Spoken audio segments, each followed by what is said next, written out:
Like this. Hit it. The Roger Report live morning show. Weekdays at 9 a.m. Say y'all, I was on Roger's panel a few times and I couldn't take it. The heat. I got out the kitchen. It was hot. I was sweating. I had to get out. He's Roger, and he's right. Check this out.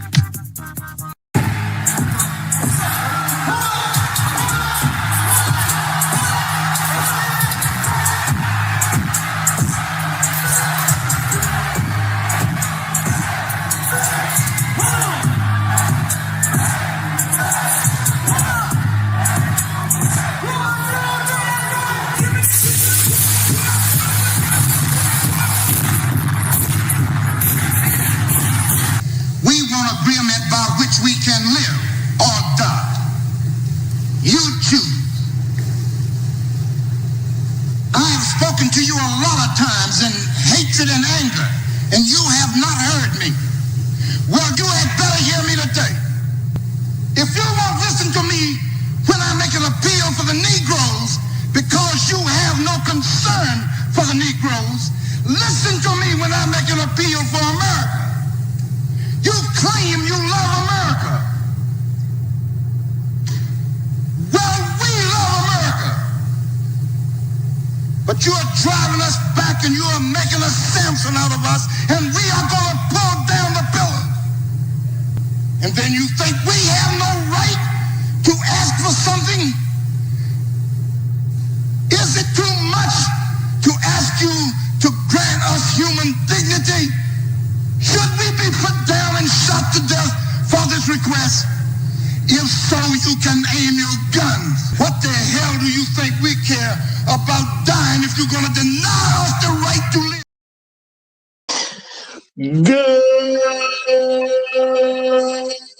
Good morning, folks, and welcome to another edition of the Roger Report Live, the best show on social media. If you are new to the channel, go ahead and take a moment out to hit that like button, because this is where you're going to find the best content on social media, and you don't have to worry about it because you're going to have me right here to make sure that happens. And if you've already been coming to the channel for a while, then go ahead and hit that like button, because you already know what time it is. And you know that this is where you're going to get the best content on social media. It's not a mystery to you at this point. You've seen other people do it. You've seen some people do it well. But what you have not seen is anyone do it quite the way I do it. So make sure you hit that like button. And everyone, yes, everyone, take a moment out to share the content, y'all. There are so many people who need to get great content like this. It's just a small thing you can do to help the world be a better place. And isn't that what we want at the end of the day? Don't we want the world to be a better place? Of course we do. So share the content out. Share it through your social media. Share it through word of mouth, or even text someone's phone. But do what you got to do to help spread the word. All right, folks, today we are here to talk about another very interesting subject, which is your girlfriend needs a roommate, okay? That's what we're going to deal with today, y'all. Your girlfriend needs a roommate, all right? And this can go in a lot of different ways, but I bet we get to the root of real issues on this particular one. You know,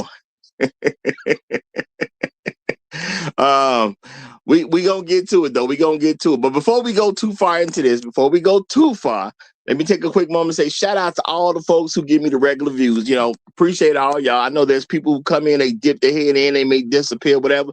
But shout out to everybody who gives regular views. And I know, you know, with doing this type of content, it ain't gonna catch everybody right away, because I know how people can be. But of course, the smart crowd gonna slide over here, the cool crowd gonna slide over here. So it's all great. So shout out to all the regular listeners. Shout out to all the people who leave comments after the streams. That does help with the algorithm. That is great to do, and I definitely appreciate it. Shout out to all y'all. Shout out to the people who hype me up every chance they get, y'all. Every time you get the option, you hit the hype button. You know, it helps grow the channel.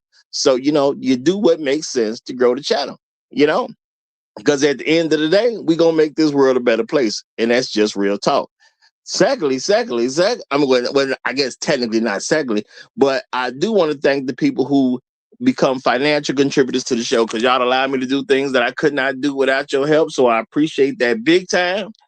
And because I do appreciate that, I want to give a special shout out to Curtis. Curtis is our sponsor of today's stream. That's Curtis C. I don't give out last names unless I know it's cool to give out. But shout out to Curtis C. Curtis is our sponsor of today's stream. Thank you very much, my brother. Thank you very much. I appreciate you big time. Appreciate you big time. So shout out to Curtis for being the sponsor of today's stream. Appreciate you, brother. Y'all, I'm here to talk about how your girlfriend needs a roommate. And this is a subject matter that needs to be taken more and more seriously. Guys really should be talking about this. You definitely should be talking about this when it comes to your sons, grandsons, nephews, cousins, whatever, however you connected, okay? However you connected to men, you definitely should be talking about this. But let me first give also some shout outs to some of the first people to check in this morning. It's always great that when you start the show that you see some people checking in and ready to go with you. And y'all know how we like to do it around here. First one in, we like to call the Highlander of today's stream. So shout out to my main man, Afro Merchant. He is the Highlander of today's stream. Appreciate you big time, my brother. Appreciate you big time. Glad to see you in the building. Shout out to Chef Mike's Roundtable as well. Good to have the pit master in the house. Good to have the pit master in the house. Great to see you, brother. Great to see you. Gotta say shout out to all my hoes, the monetizers in the building. Always good to have you, of course. Always good to have you.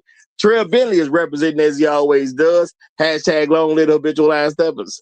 Hashtag Negroes in the wilderness. Hashtag dignity over vagina. Hashtag Al Gore's babies. Hashtag hell Hydra. Shout out to you, brother. Shout out to you. Shout out to the righteous teacher. He done pulled up a seat at the cool table. Good to have you. Sitting right next to Floyd Thompson. What's going on, my brother? Yay, yay. Ton of runners in the house as well. Inspired Truth Broadcast is right next to him. Good to have you. Good to have you. Ken, seeing red, is in the house. What's happening, my brother? What's happening? Great to have you. Step Brother Dryer Repair is in the building. Good to see you, friend. Good to see you. All right, y'all. We gonna talk about this. And I'm sorry, had a late run today, y'all. Things been crazy lately. Things been crazy late, and stuff should die down soon. But things been crazy late. So my apologies. I know y'all be waiting on the Roger for Live. Like, man, I can't wait till this brother get on. And I don't mean to hold you up. I don't mean to hold you up. And that's real talk, y'all. We ain't gonna pull no Mrs. Z's over here. Now, shout out to Mrs. Z. That's my man. That's my man. All right. Real talk. Y'all, we gonna get into this. Your girlfriend needs a roommate. Okay. Now, I know y'all have seen some of the things that I've seen, and you've seen women even put stuff online, okay, about their situations. And we need to get back to where things are supposed to. Shout out to you. We need to get things back to where they need to be. Okay, we got to get it back to where they need to be. We have women right now who are begging online. Now, this is something I brought up not too long ago. I saw people kind of took that narrative and kind of ran with it a little bit. Not that I'm mad at them, because women been begging for a long time. And I know people are saying stuff like women are starting to beg now. No, women been begging since I was a child. I have never known the time as a black man that black women were not begging. I don't know of that time. When I was a child, they were begging. Okay? Yeah, when I'm saying when I was still 17 and down, I had already came to see women starting to beg. They were doing it as girls. And as I got older, became a young man, they were doing it when I was a young man. I do not know of a time where black women were not begging. Okay? Now, I know some people say, well, you know, it's this whole thing about, well, a lot of y'all have, well, you know, not everybody, but the people who said it, you know, they say stuff about the winter is coming. The winter is coming. Yeah, you had about 75% of black women unmarried, and people have a narrative that the winter's coming. Boy, it's been snow outside for a long time. That's all I'm gonna say. It's been snow outside for a long time. Okay? And the women been begging. Now, of course, because of modern technology, how different things change, what people do from a social perspective, and social media has become a real thing. Now you have the women who beg on the internet. Okay, a lot of begging be going on. Okay, now some of it's dry begging, some of it's just more upfront. You got women who, you know, their social media handles or anything that you use connect with them online. You got cash apps, where the name's supposed to go, or in a where supposedly a description about themselves. You got Zelle numbers and all kinds of stuff. They are just putting it out there. Hey, send me some money. I ain't got to know you. I ain't got to deal with you. Just send me some money. Now, I understand people want to believe that's not begging because it's supposed to have something to do with a woman's dignity or whatever. If I don't know you, what I need your cash app for? Okay. If I don't know you, what I need your cash app for? Sound like begging to me. Okay. You don't want to give your number out to talk to somebody, but you'll give a number out so they can send you a Zelle. That sound like begging to me. Okay. Sound like begging to me. All right. Now, I get it. Y'all done bought into this thing about the winter's coming. And some people have said, oh, well, I guess the winter is here now. Some people still think it's coming. Y'all believe whatever you want. When you got about 75% of your women unmarried, I don't think you got to worry about the weather. That's what I'm going to say. I don't think you got to worry about the weather. It's upon you at this particular point.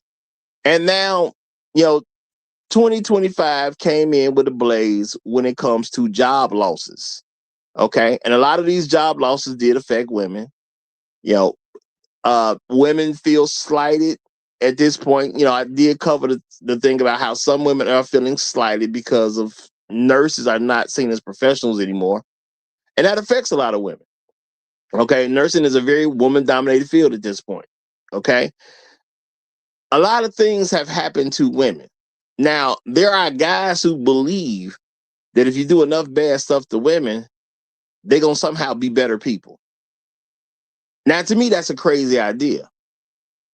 Now, am I going to say women won't start dealing with men that they really were trying to avoid to a certain degree because they pockets hurt? Yeah, women do all kinds of stuff when they pockets hurt. All kinds of stuff, okay? Women have always done some strange stuff for some change. Let's just keep that real. We ain't got to pretend that ain't the truth. But are they going to change their character over some hard times? I think that's where a lot of black men put an over expectation on how things are going to go and how the environment is going to affect women. Ain't nobody changing who they are. If she was an a-hole before she lost her job, she's going to be an a-hole after she lost her job. That's just the way it's going to be. All right. Now I'm going to say, I put a picture up with because I was in a rush, y'all. I said, what represents what's going to go on with women right now? Living single. Decent TV show. I didn't watch it heavy, but I seen some episodes or whatever. Seemed like it was a good show. But it was about some women who live together. 4 women who live together. That's a pretty good idea that women should take right now. It's a pretty good idea. And men should let them live together. Because, as men, and trust me, I've done some research on this. I told y'all, I do my own surveys. I go out, I talk to people. I ask a lot of people a lot of questions about things. When you're a stranger to people, they'll tell you stuff. Okay, when you don't expect to really talk to a person ever again, they'll tell you stuff. What goes on with a lot of young men, especially in today's time? We move women in our homes. Sometimes we'll move into their homes, depending upon how the situation is. And it comes from very logical thinking. So it seems okay. It definitely seems okay. You got a young man who spends time with a woman. He's into this woman. Okay. She becomes his girlfriend. Okay. They have a relationship. And men would suggest, hey, since I spend so much time with you, or you spend so much time with me, wherever we happen to be on a regular basis, it really don't make sense for us to be paying all this money because I'm paying, say, $1,200 a month for my apartment. You paying $1,200 a month for your apartment. Why are we paying for two different apartments and we could just live together? We do like each other. Okay, we do like each other. That part we agree with. We do like each other. So we should just move in together. And it sounds logically like a great idea because it sounds like saving money. Okay, it sounds like a good way to save money. And a lot of women will do this because for them, it sounds like a great way to save money.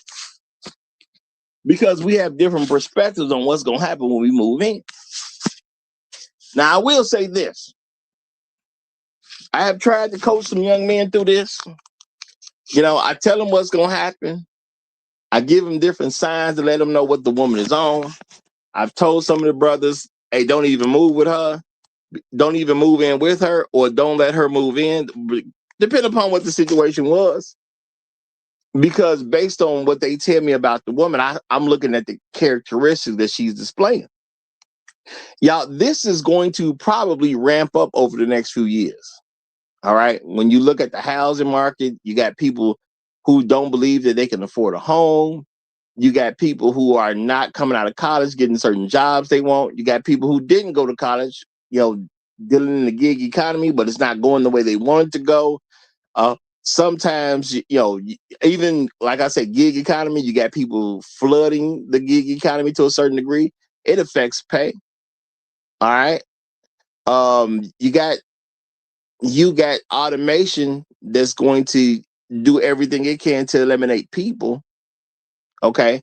I've said before, I've driven Uber myself. To me, it was a good little hustle if you took it seriously and knew what you was doing. I go out on a weekend and just do $500 and call it a day. Okay. Well, I call it a weekend. I didn't do everything in one day, but yo, do 500. I'm good. You know, just to get some extra money on the weekends. Why? Because if you ain't making money, you're losing money. That's just how the game go. Okay. But there's people depending on things like this as for lifestyle purposes. But again, automation is going to come in. You're going to have more and more driverless cars out there. People are going to get, squad. You're going to it's going to be a squeeze out of a lot of different things that's going on. There's different factory jobs, but certain positions will be just squeezed out totally. The more automation happens, the less people you need to do a certain job. Some job that took 200 people, now you can get it done with 50 people. A particular thing that you needed 10 people to do, you can, companies can reduce it down to 2 people doing it. So things are going to happen. People are going to make adjustments. So what is probably going to rev up? You're going to have more women trying to move in with more guys. Now, this is the thing, y'all. I understand it makes sense. Yeah, I let her move in with me. I like her. I mess with her. We already having sex. Let's keep this real, y'all. What is probably going to happen once you let a woman move in with you? Well, what definitely happens is you escalate your relationship to a position that you didn't actually want. And men need to be told this so they can look at this as a real idea about what they want to do. When you move a woman into your home, or even if you move in with hers, okay, your relationship is going to escalate to a different level. And it's going to escalate. The responsibility part is going to escalate. As a natural man, we have this thought that we have to protect women. I'm not saying it's bad. Men should be leaders, protectors, and providers.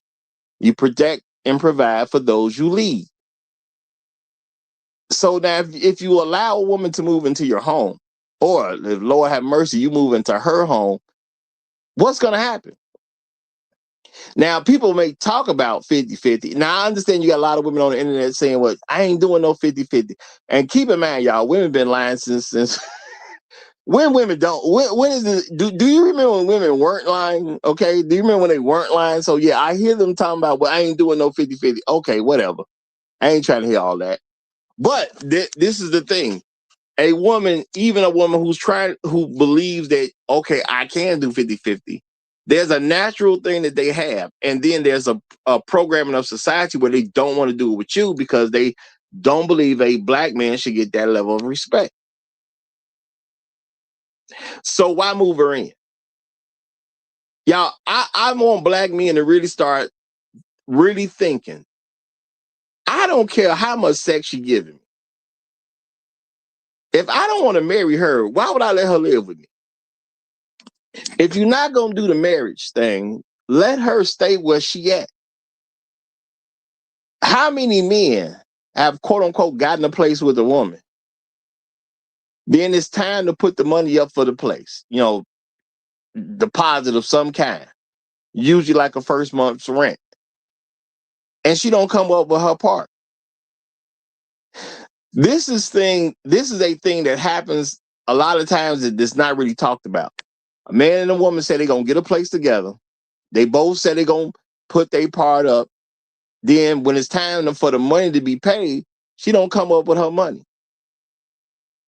Now, that's not me saying the woman don't have the money. She could have the money. She may not have the money. But at the end of the day, she's looking at you. You are a man. You should be able to handle it.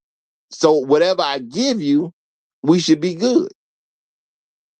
And they don't come up with what they're supposed to have. And there's men who say, well, okay, I know she messed up during the deposit, but, you know, she'll come through later.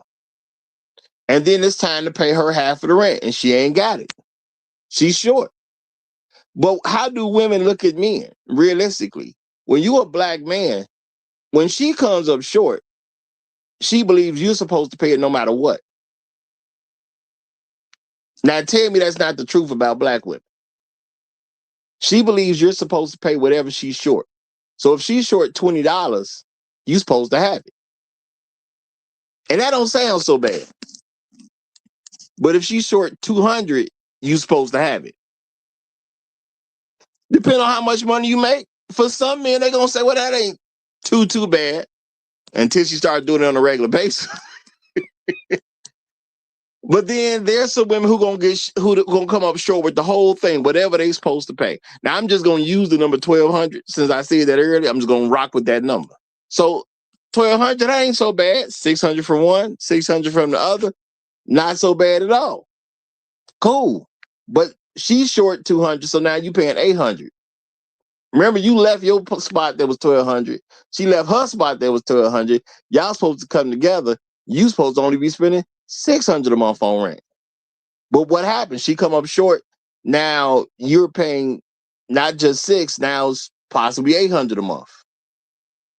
Because you think a woman who comes up short 1 month ain't gonna come up short another month and another month and another month. And then you know what it's gonna be like? Well, you always been paying 1,000 anyway. But the rent 1,200, I've been giving you the other 200. So I mean, if you've been paying 1,000 all this time, what's the big deal? You got it. And there are plenty of men who are in a situation like that where they are overpaying. And the whole goal was for you to save money in the first place. That's why you called yourself moving in. Okay, or getting a place with her. Or her moving in with you. That's what you called yourself doing, saving money. But you don't save no money. Why? Because she has more access to you at that particular time, which means what? Begging is going to increase. Okay? Now, I know some people don't like these words, but my thing is, it is what it is. Black women usually beg black men to do stuff. And when you love some woman, I'm not saying it's the worst thing in the world. Because, you know, if it's a wife, ain't nobody tripping about what some wife is asking for. Why would I trip about that? It's nothing to trip about.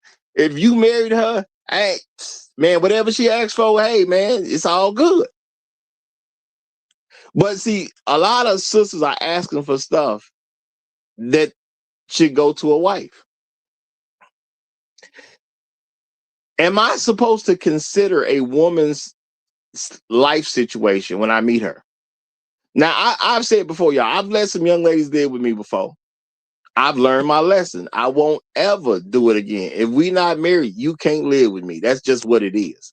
I don't care what's going on.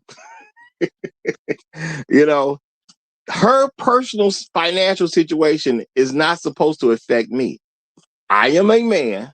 If I'm dealing with her, she's still a woman. Her life is not my life. She is not my wife. I didn't obligate myself to making sure she's okay. And we do have this ideal in our head as men, we're supposed to make sure women are okay. Why? She's not your wife. Why do you got to make sure she's okay? And you'll hear women say a lot of stuff about, well, if a man ain't going to look out for you, why would you deal with him? Why you need to be looked out for? Get a job. You're not married.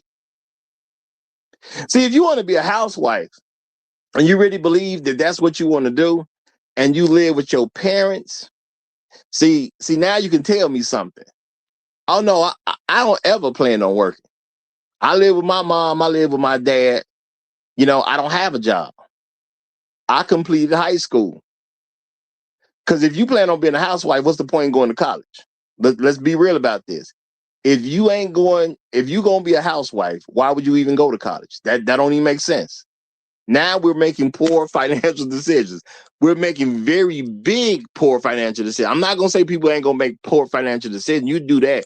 But why would you go to a school and pay tens of thousands of dollars, if not 100,000 or plus, depending upon what school you go to and what you're going for? Why would you spend all that money if you just want to be a housewife? That makes zero sense. Now, there are a lot of black women who will go to college because they don't want to listen to a man. That is the main reason that black women go to college. Okay. And some of them are facing some situations because they went to college, they got some degrees, they didn't come out into the market and make the money they thought they were going to make, and they want some man to come pick up the tab. Those women are not your problem.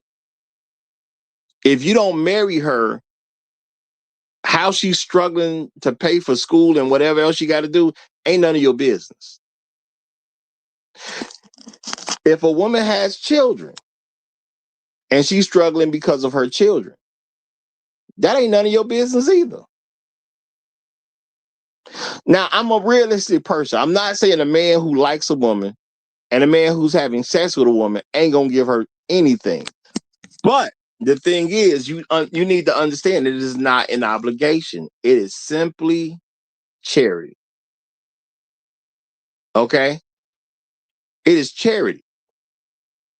And you need to see it as charity. It is not obligation. Black women want you to believe it's an obligation. Well, I'm struggling and I need $200. Okay?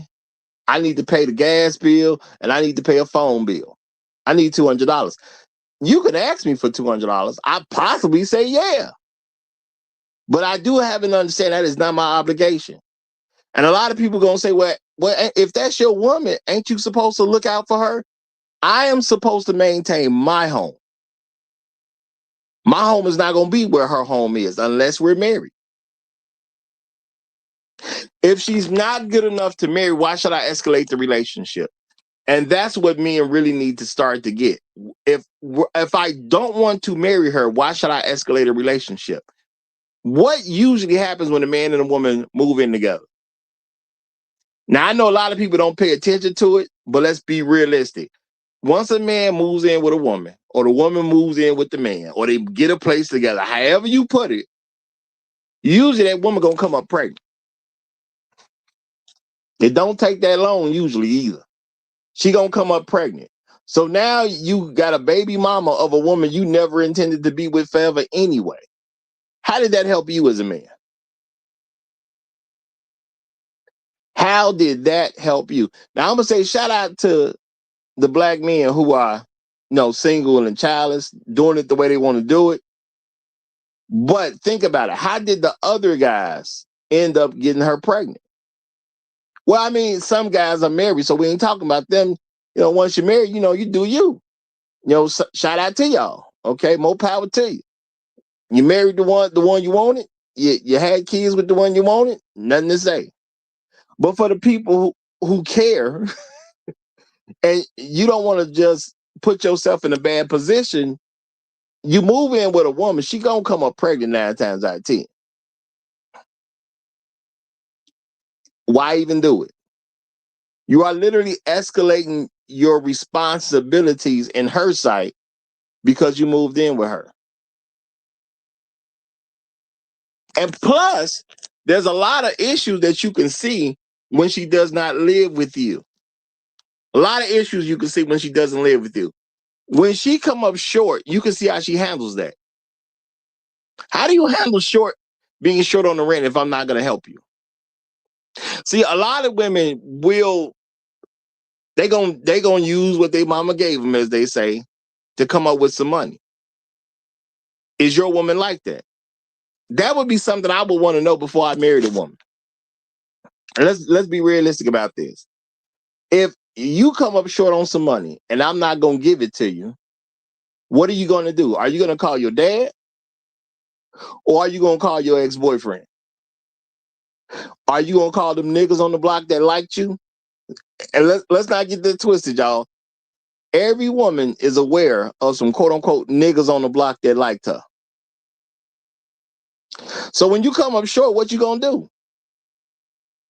But that's a question that does not need to be answered if she's never in that situation. And if you want to have a good marriage and a woman who appreciates what you do as a man, if she's gonna choose to not live in her father's home, shouldn't she experience what it's like to have to be responsible for something? Because let's keep it real, y'all. Until a woman moves in on her own, how is she going to really deal with responsibility? Because let's keep it real. A lot of women who live, quote unquote, on their own, how do they handle shortages? They call men. That's how women solve problems. When women see themselves in a problem situation, when they believe they have a problem, in order to solve a problem, they call a man. I'm not saying that's a horrible thing. I'm saying I need to know what man she gonna call. Because you can't call me all the time and I'm just gonna take care of it. And that's just keeping it real. Now, I understand the women were trying to push this narrative that if you say no to them, you broke. I don't care what she think. My money, my money. My money is not obligated to her. I am not a married man. I'm not obligated to do anything for a woman. I know and understand that, and it's deep in my heart that I am not obligated to do anything for a woman. There's a lot of men who don't understand this because their mamas done told them a bunch of nonsense. Their sisters done told them a bunch of nonsense. And they grow up thinking it's okay to be a sucker. Well, you know, as a man, I should pay all the bills. Pay all the bills for who? I ain't tripping about paying all the bills for my wife in my house. Why would I pay my girlfriend's bills? I don't live with her. I'm not obligated to her. Okay? Well, you know, I need my hair done, and I need my nails done. I need my toes done. I want to look nice for you. If you really wanted to look nice for me, you'll figure out how to make it happen. I don't need to be a part of your process of looking nice for me. If that's what your goal is, if your goal is to look nice for me, you're going to figure out how to make that happen on your own. You are not my wife. When I come to pick you up, now notice this, I come to pick you up because we don't live together. When I come to pick you up, you'll figure out how to look nice for me if you care. You're going to present yourself how you want me to see you if you care. It just is what it is. Now, I understand a lot of men will have certain issues because if you don't pay X, Y, and Z for a woman, or I say girl sometimes, you know, but if you don't pay X, Y, and Z for the woman, the threat is she's going to call another man.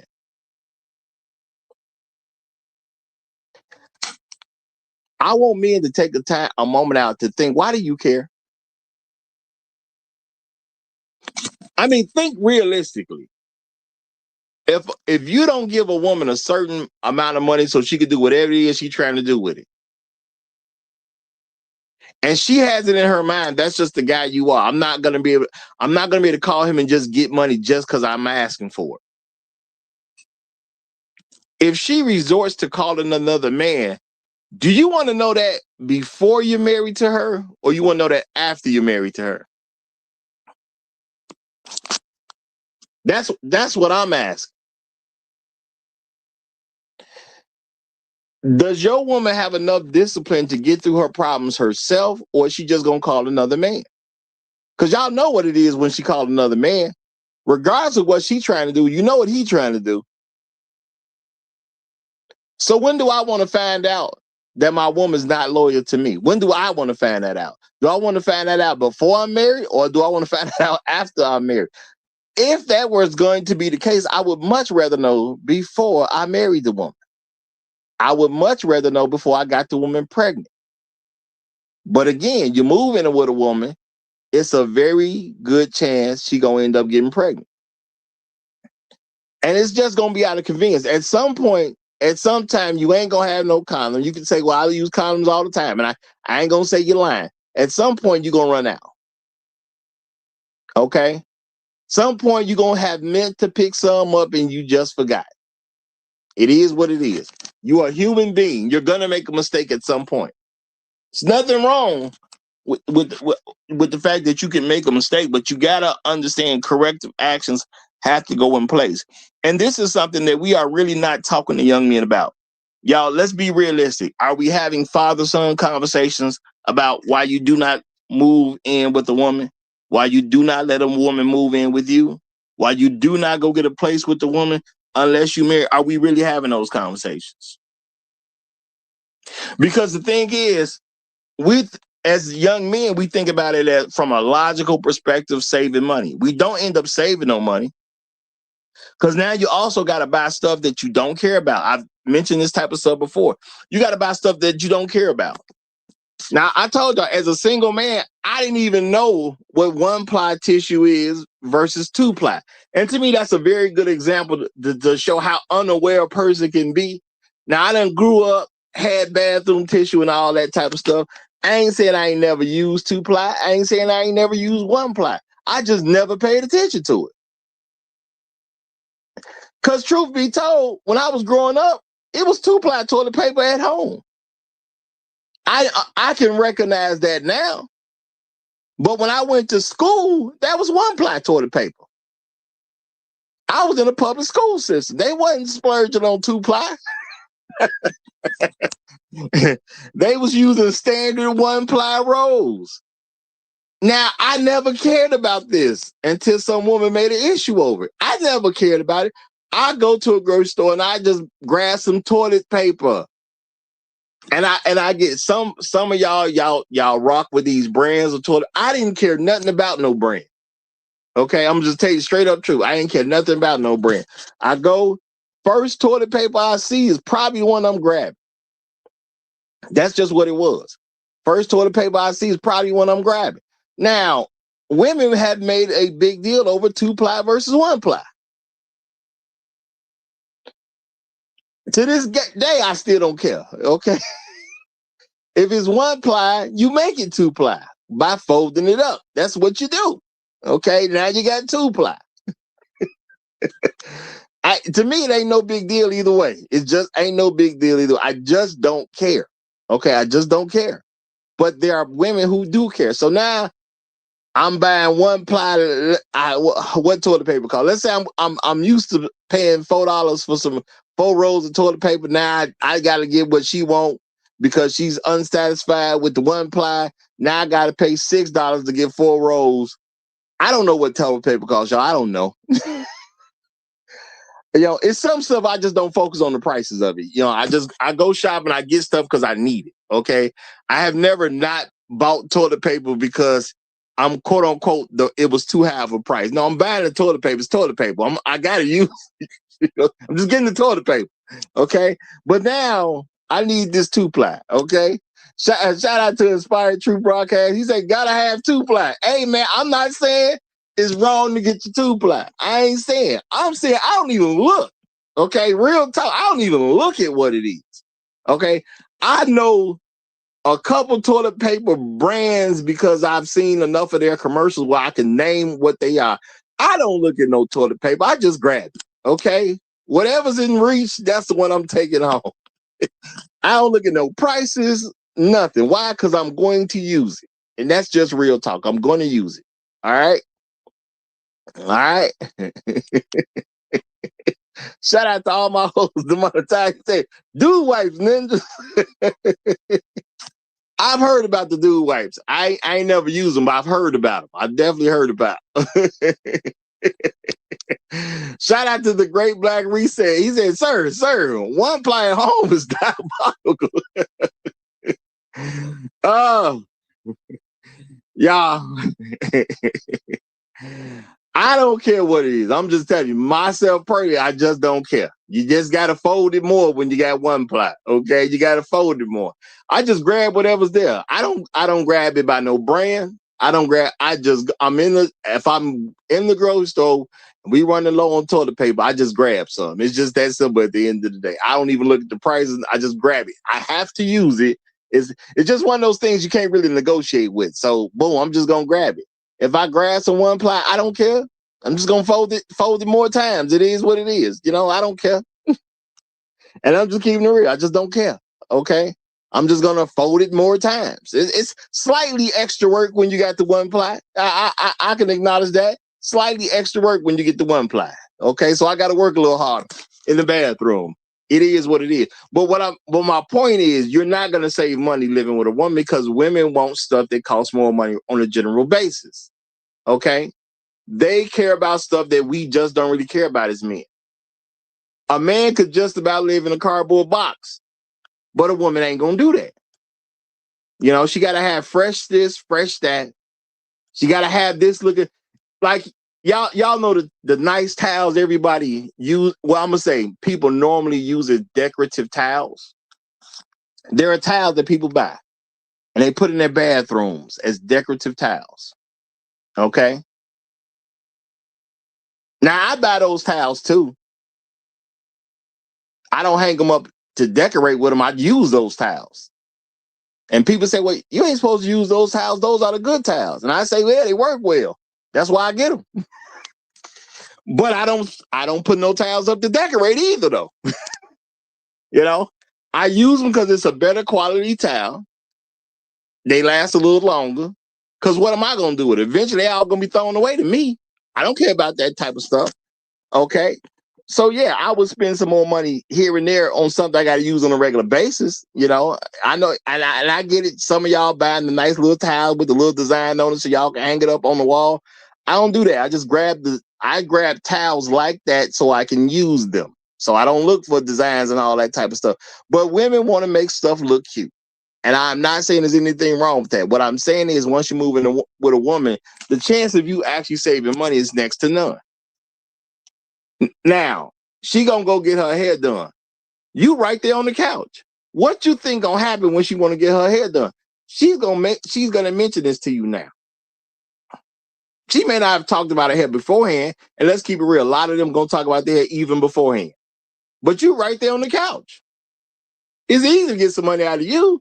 I'm finna get my hair done. Can you give me $200 to get my hair done? Can you give me $300 to get my hair done? I'm finna get some braids. It's gonna take 8 hours. This stuff comes up when we live with women. Where are you saving money? Because you're not. Truth be told, when you move in with a woman, you're probably going to end up spending way more money than you were spending when you had a place by yourself. Let's be realistic about that. When you had a place by yourself, you was probably saving money. Or, I'm not against men having a roommate either. Okay? Get a roommate. If you're trying to save some money, get a roommate. Save your money so you can buy your own house. Get a roommate, save up, whatever you need for a down payment. Now, let's be realistic, y'all. A lot of us as men, we get apartments so we can have sex. That's why we do it. We get an apartment so we can have sex with women. When you 18, 19 years old, some of us is going to be around 21, 22. When we first come out of college, you go get you an apartment so you can have sex. That's really what it is. I ain't saying every single person, but the vast majority of young people, we get an apartment so we can have sex with somebody. That's what it come out to at the end of the day. We can dress it up how we want to, but it is what it is. You're getting it so you can have sex with somebody. You want to be able to bring a chick back to your place so you can smash. It is what it is. All right. Now I understand that stuff is gonna happen. But just because you smashing a woman don't mean you like her like that. It don't mean you want her to even be your girlfriend. So if you don't even like her like that, why put yourself in that position? And one of the worst things you can do as a man is to have a woman live with you that you don't even like that. Be realistic with yourself. If you live with her and she ain't your wife, you don't like her like that. Now I understand it's some men, somebody gonna hear this and they live with their woman right now. And they gonna hear me say that. You know, don't trip. Don't trip because I said I'm just telling the truth. Somebody live with their woman right now and he don't like her like that. Why are you going through all that extra trouble? That's all I'm asking. And I do get it. At some point, you logically made a decision. I want to save some money. But if you really pay attention to what goes on in the world, most men who move in with a woman ain't saving a dime. It's just not happening. Because women want you to get more stuff. And when they're used to having that kind of access to you, they want more wife stuff. Not girlfriend stuff. They want wife stuff. And that has started, that I'm going to say that has helped with the young ladies who come on the internet asking for all this stuff, even on the first date. I want you to take me into a 5-star restaurant on the first date. Where does that come from? That comes from girls expecting to get wife stuff out of men that are not married. Some of them saw their mamas get some wife stuff out of men that are not married. Again, I ain't saying I ain't never done it myself. I've let a couple young ladies live with me. I never do it again. If I ain't gonna marry you, you can't get in my crib. That's just what it is. Okay. I tried to care about their life situation. Well, you know, they didn't have money like I had money at the time. The question is, why did I care? I'm sitting there trying to be a good man. Well, you know, she don't have a good home to be in or whatever case is. I'm going to let her stay with me. I'm trying to, quote unquote, help my girlfriend. That was a bad decision. Not that they did anything particular to me or ruin the house or nothing like that. I ain't got no crazy stories about how a woman tore up the house or burnt something down or whatever. I ain't dealt with all that type of stuff. You know, I put women out. So I ain't never had the quote unquote crazy girlfriend who destroyed my stuff. But realistically speaking,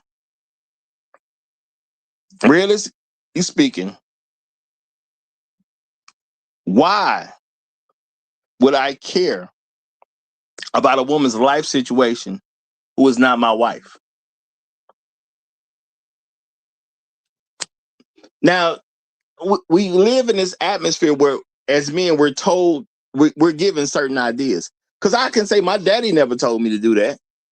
My daddy didn't tell me just because you got a girlfriend, make sure she's straight. Make sure she, you know, you providing a place for her to live. He never told me that. You know, them ideas came from, you know, the ether out there. They did not come directly from my family. My grandpa never told me, you know, when you get you a girlfriend, make sure, you know, she's living okay. Make sure her life is straight. They didn't tell me that type of stuff. I did get it, you know what I'm saying? Or I had some form of sympathy for what was going on in her life that I was like, okay, well, she not straight. I'm straight. She can come stay with me. I like her anyway. But I didn't want to marry her, at least not at that point. Because I told y'all before, I ain't never went anywhere and bought a ring. Okay? I ain't never bought no ring. I ain't never been to a store to buy somebody a ring. Okay? I'm pretty sure there's a lot of y'all out there that know far more about diamonds than I do. Because I ain't buying no ring. I ain't saying I wouldn't, only if I really want to marry the woman. If I don't really want to marry the woman, I ain't shopping. So if I have not come to that conclusion, what is the point of having her live with me? Why can't she show me she's a functional adult? And I do think a lot of black men, we have not been trained that we're supposed to accept functional adults, regardless of who we are as men. Yes, even us over here with the black men who are respectable, productive, functional, they believe in black men's leadership. do not spread the word that we are supposed to be looking for functional women. I'm not saying a woman got to take care of herself all by herself. She can have roommates. Now, when I meet her, we're supposed to have a relationship, and I'm supposed to see enough in her that I want her to be my wife. And if I want her to be my wife, I will marry her and then let her move in. But if it ain't serious enough for me to marry her, why would I want her to live with me? And I understand some people say, well, you know, if you thinking that way, you trying to set it up where people gonna cheat on somebody. No, this ain't got nothing to do with cheating. If you was gonna cheat, you was gonna do that anyway. That's who you are. That's how you operate with stuff. A woman who's not a cheater, just because she's having some struggles in life, does not mean she gonna cheat. Now, let's keep it real. There are women who will have a struggle and they're going to cheat. They're gonna sleep with another man so they can get X, Y, and Z paid for. Don't you want to know that? Shouldn't that be something that you know about her before she moves in? Can she handle taking care of her business on her own? Why do black men believe we have a responsibility to take care of women that we are not married to? You are supposed to be a leader, protector, provider. Now, I know most people just say you got to be a protector and provider. Hardly anyone says leader. I know I was the only person saying it for a long time. I look for other people to say it. I've maybe heard it twice. They had nothing to do with me. I've maybe heard it twice. People keep saying you need to be a protector and provide. For who? I'll protect and provide for my wife, my children. Everybody else is just charity. I don't do the same thing with charity that I do with stuff that I'm obligated to. Okay? Let's say you got a $2,000 check, y'all. $2,000. If you got $1,500 in obligation, you pay the $1,500 and it ain't no issue because that's your obligation. But if it's a charity, you give them $5. You give them $10. Heck, you might be feeling generous and give them $50. You keep $19.50 for yourself because that's charity. You don't overspend when it's obligation. No, you take care of your obligations. That's not overspending. Now, I'm not saying you can't change what your obligations are. If you believe your obligations are too expensive, you can make certain adjustments to change those obligations. But yeah, you handle your obligations and you accept that I got to take this. I'm going to lose this money because I got to pay this rent. I got to pay this mortgage. I got to pay this light bill. I got to pay this phone bill. I got to pay this car note. I need this new suit for work. I need to buy these uniforms for work. I got to get these shoes. I got to get these boots. Whatever it is, you handle your obligations and it ain't that big a deal. The problem is we as black men, we're obligating ourselves to women that aren't even worthy enough to be wives. And at some point, you got to ask yourself, why am I doing that? Now, did Roger say you can't give a woman nothing? No, I didn't say that. I said, why are you obligating yourself to a woman who isn't good enough to be a wife? And don't tell me she's good enough to be a wife if she ain't married. That's the proof that she's good enough to be a wife. She's going to get married. That's when I know she's a wife. You can tell me everything you want to tell me about a woman, but if she's a wife, somebody's going to marry her. It's that simple at the end of the day. If nobody married her, because she wasn't wife material. It's not rocket science. Now, think about this, y'all. We looking at how some women are acting nowadays, the stuff they're asking for, the stuff they want men to do. Why are they doing this? Because they are not expecting girlfriend stuff. They're expecting wife stuff. Why? Because a lot of them have lived with men and they've gotten wife stuff out of men. A lot of them grew up, saw their mamas live with a man, and they saw mama get wife stuff out of a man. Think about this realistically, y'all. a man lives with a woman, right? Maybe she got kids from a previous relationship. So daughter is watching man that mom's not married to do stuff that a man would do for his wife. Her car breaks down. What does the man she lived with do? He goes and fixes her car, or he gives her money to get her car fixed. That's something you should do for your wife. He not married though. Little girl grow up, she's seeing mama getting treated this way by this man that won't marry her because he don't like her like that. Now what does she do? Well, now she done came up in the age of social media. She go on the internet and she telling men, I need you to do X, Y, and Z. She not asking for girlfriend stuff. She asking for wife stuff. And a lot of them asking for wife stuff and you don't even know them. Okay?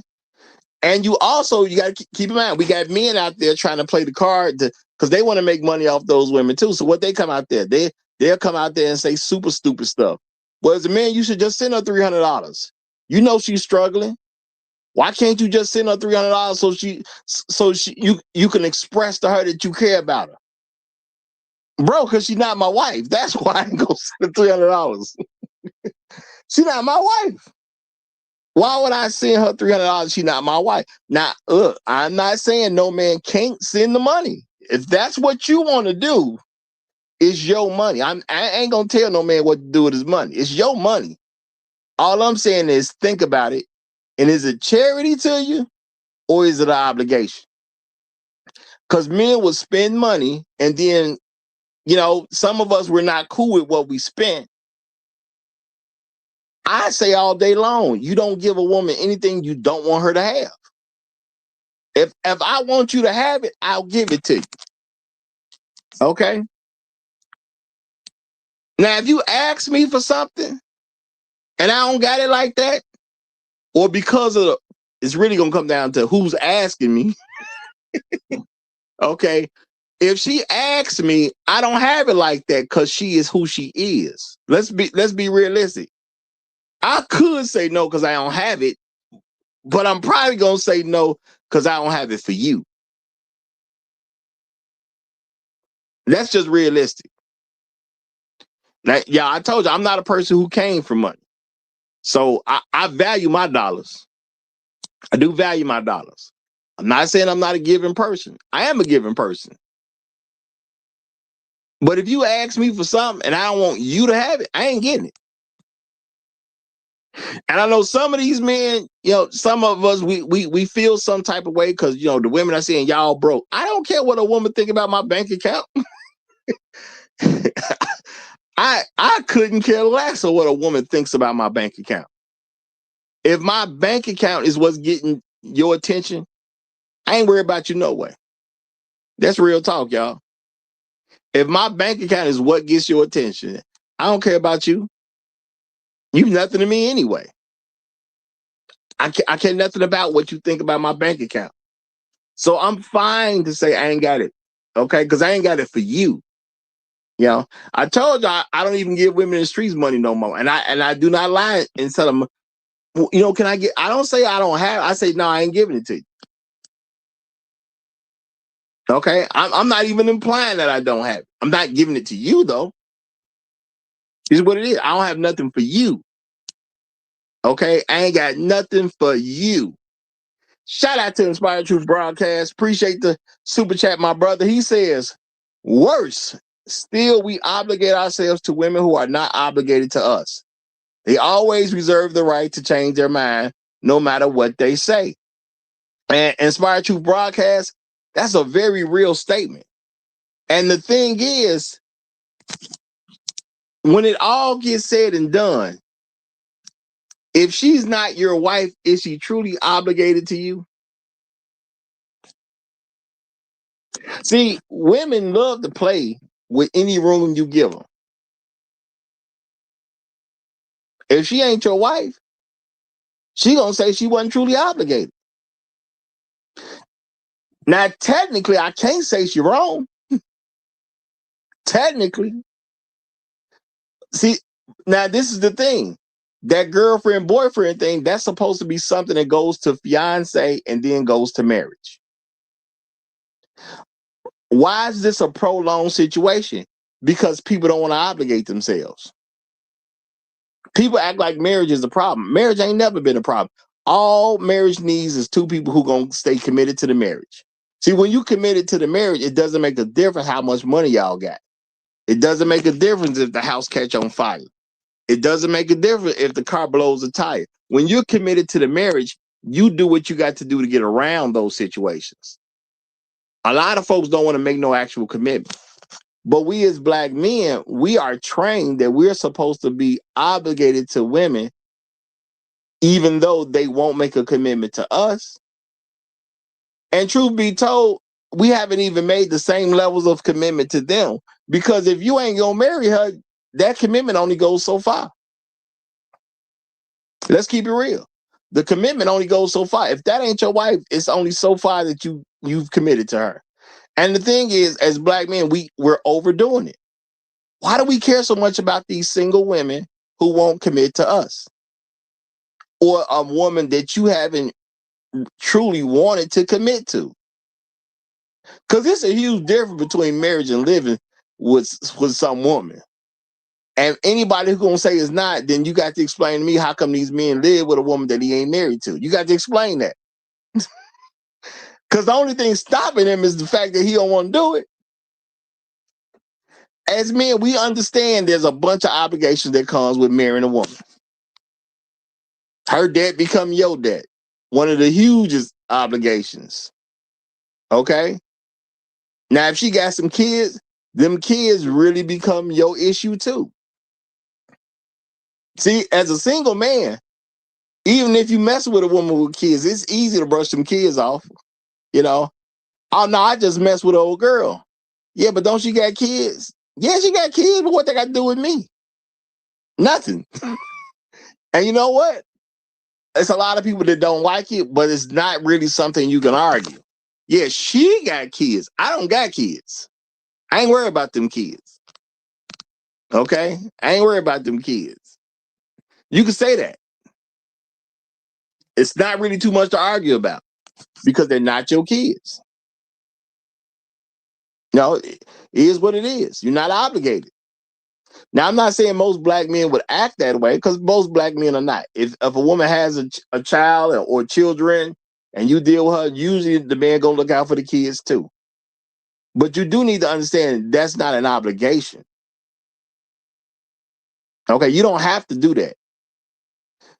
So even when women start acting funny about their kids, and I'm gonna say acting funny because if you have a man and you got children already, the man has already accepted your children. He's giving you a whole lot of grace to still be dealing with you and you got kids, especially if he don't. You've already been given a huge portion of grace from that man. And then you say something like, well, you can't hit my kids. You know? Now, I told y'all before, I done dealt with single mothers. A woman told me I can't discipline her child. I told her, then you need to go. That's what I said, y'all. She said, I can't discipline her child. I said, well, you need to go. Because only a horrible woman would deal with a man who she don't trust to discipline her child. So if you don't trust me like that, you need to push. It is what it is. You know? Now, you know, she kind of changed her mind about how she want to see things. Because I wasn't playing. I was like, you need to get on up out of here and don't come back. That's my response to a woman who told me I can't discipline her child. You see what I'm saying? That's just the way it goes. Now, the father wasn't in the picture, so I didn't have to deal with him. But if I would have dealt with the father, and I am going to do shows again about how men need to handle that if you're going to deal with that type of stuff. Okay? You know, I'm going to do a show about it because at the end of the day, men need to know how to handle those things. And it shouldn't be so great that women are always looking for it. But if you handle it the right way, women ain't looking for it anyway. All right? But if I can't discipline your child and I'm with you, you an idiot because you shouldn't be with a man that couldn't discipline your child. You stupid. Now I got to accept, do I want to keep messing with the stupid lady? Okay. She's really stupid. Do I really want to mess with her? What if I get the stupid lady pregnant? See, I make decisions like that. She's really stupid. What if I get the stupid lady pregnant? Okay. Do I want the stupid lady to raise my kids? Because that don't make sense. Now, shout out to the Great Black Reset. He says, ma'am, I'm financially celibate until marriage. Yeah, I've heard a little bit about that financially celibate stuff. I'm going to say funny.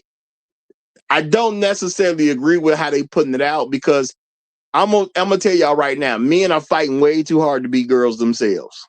Okay. And a lot of that stuff is just men trying to be girls. Okay. So I ain't gonna get into that right now, but there's too many men fighting to be a girl. All right. But I do have a guest. My main man, Tunnel Runner, is here. So Tunnel Runner, you got the mic, my brother. How you doing? I'm doing well, sir. What you got Yes. for us today, my brother? I was going to tell the brothers, I said, I have girlfriends have gone on vacations, but they had to pay. My wife, she goes on vacation and she doesn't even have a wallet with her. But the girlfriends, they had to put some hotel money in, they had to put some, they had to put something in the pot. Because you can't, as your uncle always told you, don't turn a hoe into a housewife. Get your housewife. Don't get a hoe. So you just got to make sure that like I say, make sure the girl's legit and make sure she's on your program. If you want her to cook and clean, tell her you want her to cook and clean. See if she can't cook and clean. If you want that something every night, make sure she does that every night. But yeah, you got to make sure you got to make sure she's a producer and that she can do what you need her to do, so that you can do what you need to do. And I think it's better ways to find that out if she does not live with you. You It correct. you your woman needs to be under some level of pressure just so you'll know how she'll respond to it. And that's something that men we're really not talking to men about this type of stuff. Like I say, there's not enough father-son conversation where this stuff is being talked about. There's not enough cousin to cousin, not enough uncle to nephew where these things are being talked about. You need to know how woman responds to pressure. If a woman's gonna just call her boyfriend or her ex-boyfriend every time she's in trouble, I need to know that. Okay. Now, for me, that's not gonna work out. But I do need to know that's what's happening because I'm going to tell her no. A woman is going to ask for something. I'm going to say no. And that's just real talk. Okay. And sometimes you just got to say no just to see what she going to do. You know what I'm saying? I'm not saying be petty with women. I'm not saying play with them. But it's different when you have an understanding that you're not obligated to fix all her problems. And my thing is, you need to start talking to a woman. If she always got problem after problem after problem, now you need to see, can you actually direct this woman? Because if I can't be your leader, we're not getting no further than this anyway. And a great way for me to see if a woman can be led is when she starts bringing me her problems. And I'm going to say women usually going to bring financial problems to men. So now you get to actually sit down and talk to her about her finances. Let's see if she won't actually listen to what you say. Because one of the hardest things to get somebody to do is to listen about some finance. That's real hard, real talk. But let me give it to the Great Black Reset, who's up. You got it, my brother. How you doing? What's happening, fellas? What's happening? Shout out to the pancake game over there, to the coconut pancake game. I really appreciate that, fellas. Yes, Um, indeed. man, love the topic that you have here today. This is necessary, but this highlights some problems that we have. One of the problems why this is not being had from older men to younger men is because the the single mother issue has taken the boys away from the men. So it's difficult for us to have conversations with them because by the time we get to them, and when they're of age, they're so set in the mindset that was given to them when they were living with their mothers. They can't even accept the information, bro. So that's one thing that's going on why these conversations are not being had because it's so foreign to them that they reject good counsel. Two, uh, when I say financially celibate, man, I mean exactly that. Until you prove to me that you are wife material, I ain't spending no money. It's not happening. And I think that's what brothers need to be doing. Listen, if she's not showing you that she's a wife, that she's worthy of being a wife, you shouldn't be spending no money on her. And whatever a wife means to you, whatever it is, see, you need to give her something to do, tasks to do, and like you said, you need to find out if she's, especially if her life is chaotic and she's always got issues and problems, is she gonna follow your direction? Oh, I can fix your problem. Let me tell you how. I need you to do A, B, and C. Now, if she's just looking for you to solve her problems, no, ma'am. No, ma'am. I do not believe in spending money on women that are not worthy of being wives. I don't believe in it. It's my religion. It's my religion. And I'm gonna leave it at that. Yo, we got a new guest. I guess this is his first time here. Name is what's his vegetarian. I'm gonna give you the. Actually, that's not vegetarian. It's something else. Oh no, it is. My phone is small, y'all. I got to grab my glass. But go ahead, my brother. Go ahead. You How you taking doing? your time. I'm good, man. How you feeling? Doing well, doing well. I've been here before. My name was it is what it is, but Google kept changing my name. Okay. Well, what are you going by today? I'm gonna go by vegetarian. Okay, I did see that right then. Okay. Well, go ahead and you got a 2-minute opening statement, my brother. Uh, so go ahead and make one, and I'm gonna come back after you and go over the rules again for the new pope. But go ahead, because you said you've been here before. Okay. So the only thing that I can sit there and say is, um, because as a follow up to what old boy just said, how you doing, pal? But it was y'all had the older folks than ourselves had a problem with telling you exactly what it is because it's not fun. It's not fun to probably deal with the aftermath of what you created. And I ain't gonna say the people before you didn't put you in a position to create what you created. It's just you don't realize that you probably should have told the truth from jump. Like your dad not being there only holds so much weight because he should have just told you. It sucks. Like you don't know that your female relatives or whatever's going on. They ain't shit. I mean they ain't right. And you gotta tell people. Does anyone get what I'm saying? I'm trying to follow you. I'm trying. We need, we need you to I'm saying elaborate a little bit, brother. Elaborate a little bit. Yeah.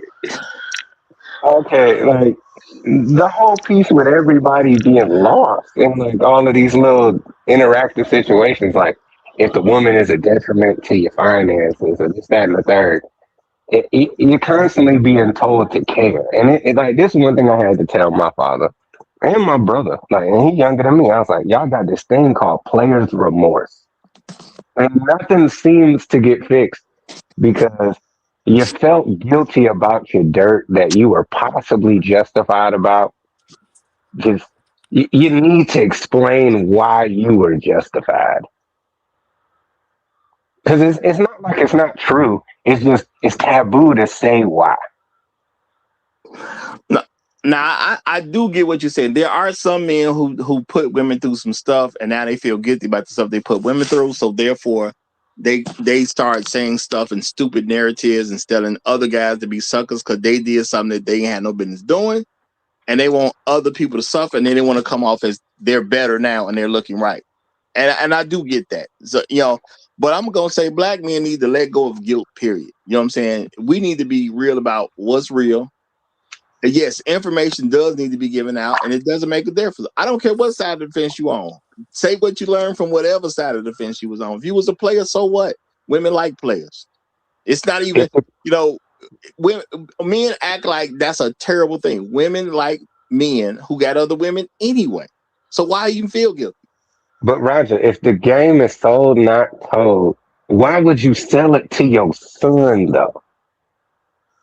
You see Well, what I'm saying? the, Why sell the game to your son or your nephew or your homeboy's kids? You don't sell the game to them.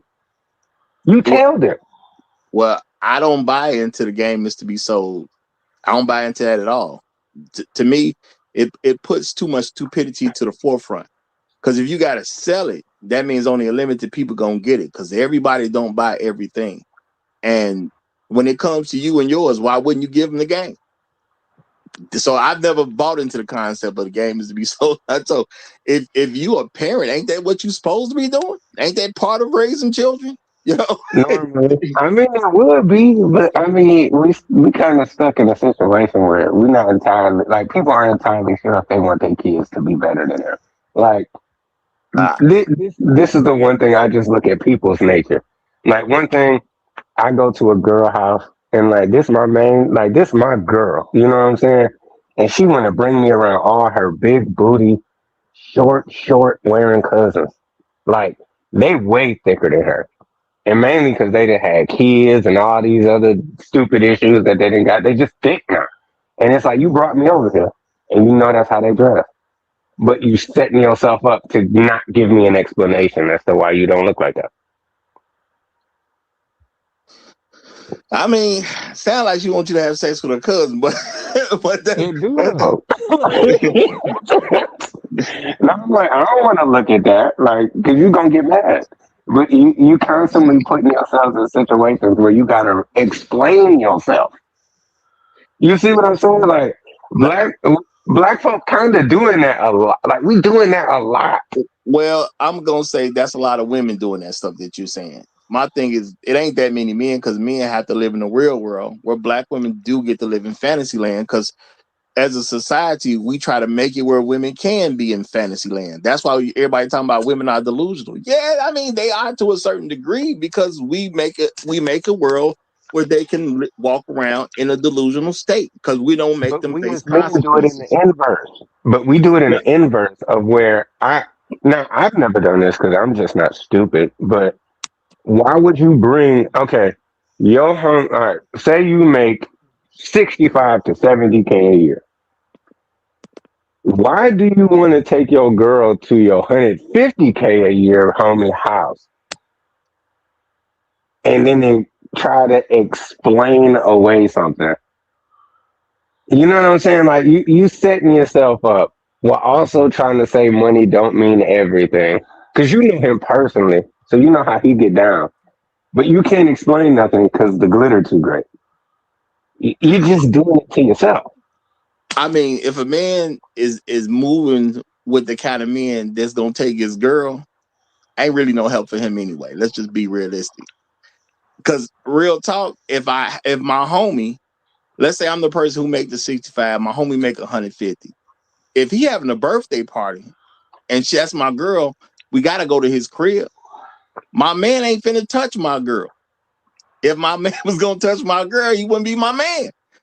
It's that simple at the end of the day. So I mean, you at first you got to look at where your problems come from. Your friends got to be your actual friends. You know, my friend not gonna touch my woman. You know what I'm saying? Especially not telling me about it. If something were to go down, he would tell me. Okay, yeah, man, your girl was doing X, Y, and Z, blah, blah, blah. If your man ain't gonna do that for you, that ain't your man. It's that simple at the end of the day. So I don't hang out with people I can't trust like that. That's just me personally. Okay. Now I'm gonna say shout out to There I Said It. He said, "Hey Roger, black men should test a potential candidate for wife." I'm gonna say this, man.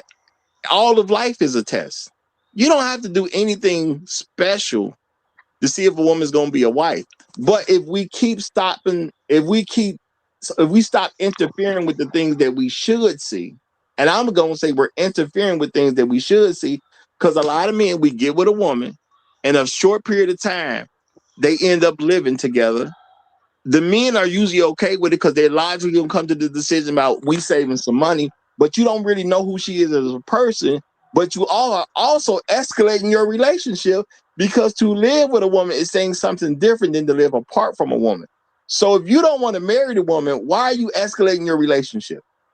Because as soon as you do, she's going to expect wife stuff out of you. You're supposed to take care of her as a wife. If her car has a problem, you're supposed to fix her car just like you would do a wife in her mind. Now, when you There's living with her, it's a lot that's not harder to cool. tell her, Okay. I ain't finna That's not fix your cool. car. You're not my wife. That makes perfect sense. But in a perfect world, it would make sense. Now, let me just I'll use my own life experience as an example. All right. Chick I knew from a long time before. We were both in relationships, so we never talked. She kind of ruined her life a little bit. We started dating. I was perfectly cool with it. We was just gonna see what would happen. But then after her spending money on me over and over, like going out to truck stop restaurants, bunch of bars, movie theaters, all of this stuff. Why didn't you tell me you was behind on your rent before you started spending money on me? Like you could have told me that you make bad money decisions. Just like Wait, wait, you got, you know what I'm saying? wait a minute. Wait a minute. You might be proving a point I was going to get ready to make. So let me ask you a question. Before you do that, because I said I was gonna say it. Rules of engagement, okay, for the show, y'all, because I'm gonna say this from time to time. Rule number 1, no talking over the host. Rule number 2, stick to the subject of the show. Number 3, be respectful to others as they speak. Number 4, everyone is afforded a 2-minute uninterrupted opening statement. And this is part of that rule. Use it wisely. I want wisdom up here, y'all. I want people coming with wisdom. Okay. 5, different opinions are welcome, but you must remain respectful at all times. You can have a different opinion, but you got to do it respectfully. And 6, keep the cursing to a minimum. Yes, I do want people to feel comfortable enough to share this with young adults. Because if a mom can sit there with her daughter and listen to this, or if a dad can sit there and listen to this channel with their son, then we definitely taking care of problems a lot quicker, and a lot of people are going to avoid some messed up situations that could have been in their future. But we got to present it in a way that the people feel comfortable sharing it with the minor. I ain't telling no minors to watch this without their parents' permission. So if you're a minor and you listen to this, go get your parents' permission first. All right, go ahead, brother. Oh, so the question I was going to ask him, did you know she had messed her life up before you guys started going out together? Not to the extent that I learned while I was with her. Okay, all right, go That makes on. I sense. just knew That I does just make knew it sense. wasn't Yeah, lucrative. yeah, that's I just fine. knew it wasn't lucrative. I'll make my statement afterward. But it goes along the lines of what you're talking about. But go ahead, bro. No, I was saying just it like I found out later on what the deal was, and I was like, wow, so you're behind on the cell phone bill. You a little behind on rent. Spent a lot of money on me. You kind of acted like you're not presenting like I owe you, but at the same time, leading up to this, we had conversations about moving in together. You gonna give me a son. Granted, you got daughters by 3 other niggas, so I'm just here to have fun unless Uh, something miraculous happens. But you get like you kind of get what I'm saying. Like a lot of people set themselves up for failure. Don't believe that they cannot eliminate themselves from a pool of having certain opportunities either. And as far as our community goes, we pretend that there are no consequences for our actions. All right. Well, I'm gonna say something about that. Now, based on how you presented it, okay, y'all huh. were friends first, so you knew about her kid situation. I If know you this since like the 5th grade, man. I okay, ain't start talking to her. I was to about no, 30, 30. hold on, because none of that matters about what I'm gonna say. If you understood what Hmm. her situation is and you was only there to have fun, what is the point in you having a relationship with her when you know it's only gonna be for fun? Because y'all friends already. You could just go and hit it without having a relationship. Y'all know each other. What's the point of making it a relationship just to get some? What's the purpose of that? I mean, I ain't making a relationship to get some. I left, but I thought that it would not be that. I at least tried to give it a chance. Well, I'm not saying you made a relationship to get some. This is the way my mind's working. If I'm friends with a woman and I want some, I can ask for some because we friends already. The worst she gonna do is say no. But we already friends. I don't have to do all this extra stuff in order to quote unquote get some. She know what this is. And if I don't want to be with her, I'm definitely not going to even dangle a relationship in front of her. I'm not going to even act like that's a real option. No, girl, you look good. I just want to hit it. We friends. That ain't like I'm going to disappear out your life because we friends already. But I ain't going to tell you nothing about relationship. Roger, I don't entirely enjoy dealing. Like, I ain't gonna lie to you. It's probably cool to sit there and have, your chick that you could just smash and be like, yeah, it's Thursday. This is my only day off for real. And this is the easiest woman I could get in touch with. It could be that, and I understand that, but it all of that comes with things. Like you're making a commitment at a certain point. Like she ain't just giving it up for nothing. She sees something in you. You get what I'm saying? Like she sees something in you. Now, whether or not their expectations should be an issue for you, I guess could be another discussion. But engagement at all is when it becomes an issue. Because sometimes you just shouldn't engage. I mean, I can rock with you there. Sometimes you really shouldn't engage.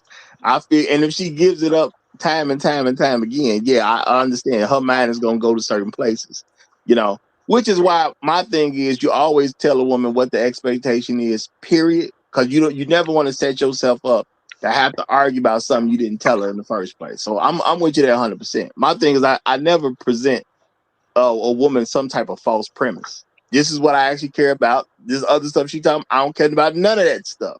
So if you're gonna engage with me, you gotta understand I don't care about none of this right here, right here, right here, right here, right here. I don't care about none of that.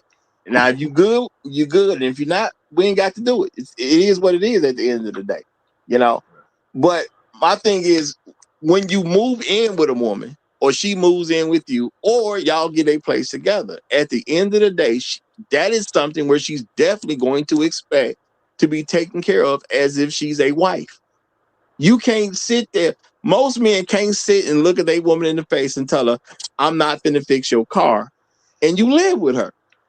Now, it's I don't not have your a car to problem fix. with that It's though. not your But wife. that's not an issue. Why you want me to fix your car if you don't ever want to tell me you need an oil change? But you willing to go out on a date. There's a problem here. You don't know that off top until the situation occurs. No, You will no. go out with Shorty and then go eat and yada skip. And then she'll pull up at your house with her oil on zero. Spend a night. And then you wake up and look at her car and be like, wow, she ain't gonna be able to go nowhere no more unless I do this. So now I'm starting to realize who I'm dealing with. I'm gonna have to do double time on my responsibilities. Well, I mean, the thing is, that's the way it normally goes, women. You're gonna understand that you're gonna have to do these extra things because you're dealing with her in the first place. But in a situation where we don't live together, when I see this type of stuff, this gives me a chance to start directing her on things that are important. Now I get to see if she's gonna follow instructions or not. Now that's perfectly understandable. Of course, you like once you see that she's not or whatever, you move on. The only thing that's a tie into that for us is that's annoying is when you grew up around enough women who sat there and did certain things on their own, you just develop certain expectations. And I don't put certain expectations on women that have never shown me them tendencies that maybe my aunt with a PhD may have had, or you know what I'm saying? Like I don't put that on you, but I don't expect that mouth out of you either. It's it's a very hard conundrum to sit with because black people aren't a monolith, but black women are, if it's positive. Well, my thing is, I accept that we have not been raised in the same homes. So I'm just gonna start telling you what to do. Because if I'm your man and I'm dating you, because I'm not dating somebody unless it's for a relationship person. If I'm just trying to hit, I don't even see a purpose of going on a date. Now you're creating an expectation that you should not have created as a man. Never tell a woman you want her to be a girlfriend if that's not what you want. In no kind of way. That's my thing. Have So why would you take a woman out if you just trying to hit it? Makes no have sense to you me at all. None. have any of y'all now? I don't know what the age difference is completely, but I gotta ask, when was the first time a woman proposed to you? Because I've never proposed to anybody, but I've gotten a lot of those, and I said, "Hey, if you don't act stupid, I don't really care. When they propose what exactly? I want to have your babies." That's the first little statement. When we gonna get married? I want to marry you. That happens all the time. Yeah, I mean that's that's regular for Yeah. women. That Yeah, happens but all the time. so why exactly do we keep getting stuck in these situations where we pretend as if this never occurs? Is this players' remorse and not wanting to tell on them? No, the thing is, there's nothing to be remorseful about. At the end of the day, we are putting ourselves in bad position by making certain mistakes, and that's my whole point. This particular show is about the mistake of living with a woman. That's a mistake. If you don't want to marry her, what's the point in living with her? How is that Because going to it's help a you in trial any run. way at all? It's a trial run. I wanted to give you the opportunity for me to like. I wanted to give you the opportunity and give myself also the opportunity. Like, give yourself the opportunity to prove yourself, and give myself the opportunity to be like, "Hey, man, I guess they ain't all on my. They all ain't gonna get on my nerves." Honestly, most of y'all interchangeable, and it's about the decisions y'all make, as opposed to just saying y'all are all one way. Bro, if she can't show me she a wife without living with me, she failed. That's it, bro. She failed. I'm supposed to be able to Because figure that out without you living with me. You're I've see, supposed to never Roger, already flexed be to pay doing bills something. until Roger, something Roger. like that. Like, Well, hold on one sec before you say it. Let me get the super chat in. Shout out to No Placeholder. He said having new guests on the panel really highlights how much the rest of us have progressed. Doing a great job, Roger. Hashtag long live the habitual line steppers. Hashtag brothers in the wilderness. Appreciate you, No Placeholder. Appreciate you big time, my brother. Turn around, you was about to say something. Go ahead. Yeah, I was going to say, as you were saying, life is a test.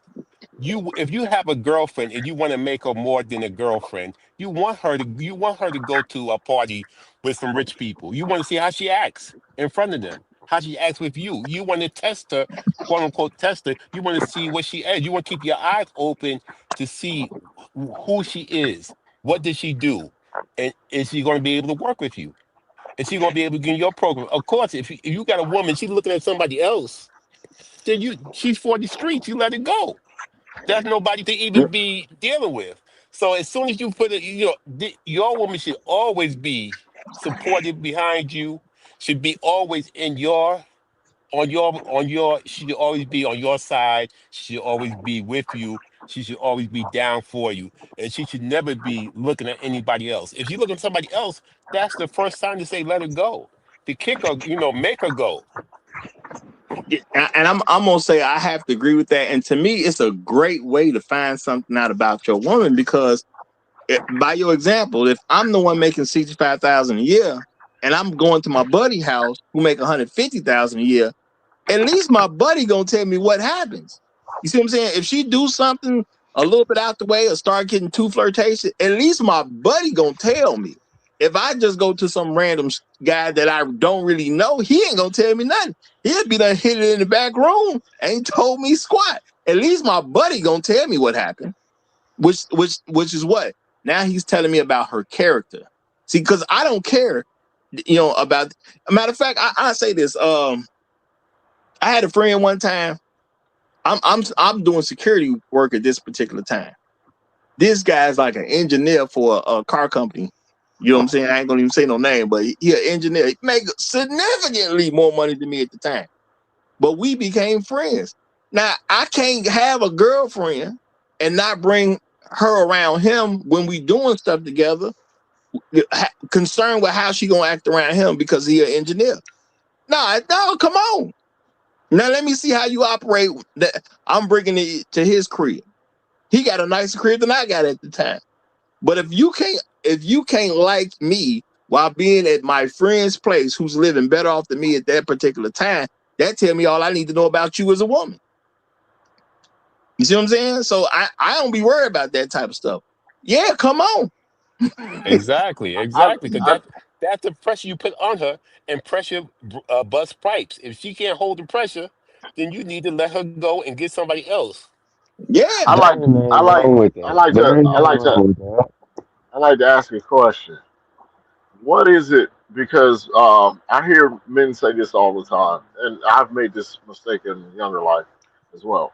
What is it that we think we're going to learn about a woman living with her that we couldn't learn without living with Honestly, in my opinion, I think the only thing that I learned was what I'm willing to tolerate.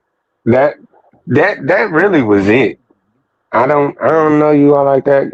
I mean, I could be at your crib and see certain things or whatever and make certain assumptions. I don't know if you're gonna snap in place or not completely if I'm with you, because I can make you do certain things while you're not with me. But there's a certain level of advantage that you got once both of our name is on the lease or something. The rules change. So the her. thing is, if the rules are going to change, shouldn't you want her name on the lease before they change? That's fair. That's fair.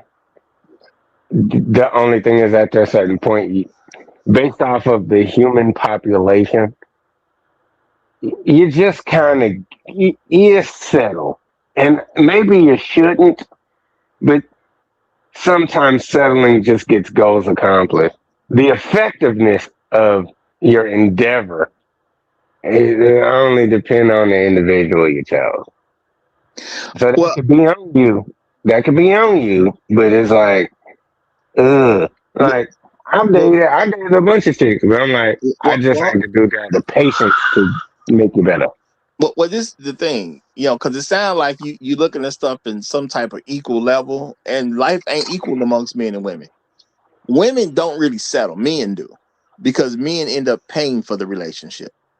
Women will put. There are some women who will put money in, but they're not going to usually put money in the way men do. So men settle, women do not. Women take what whoever's going to take them.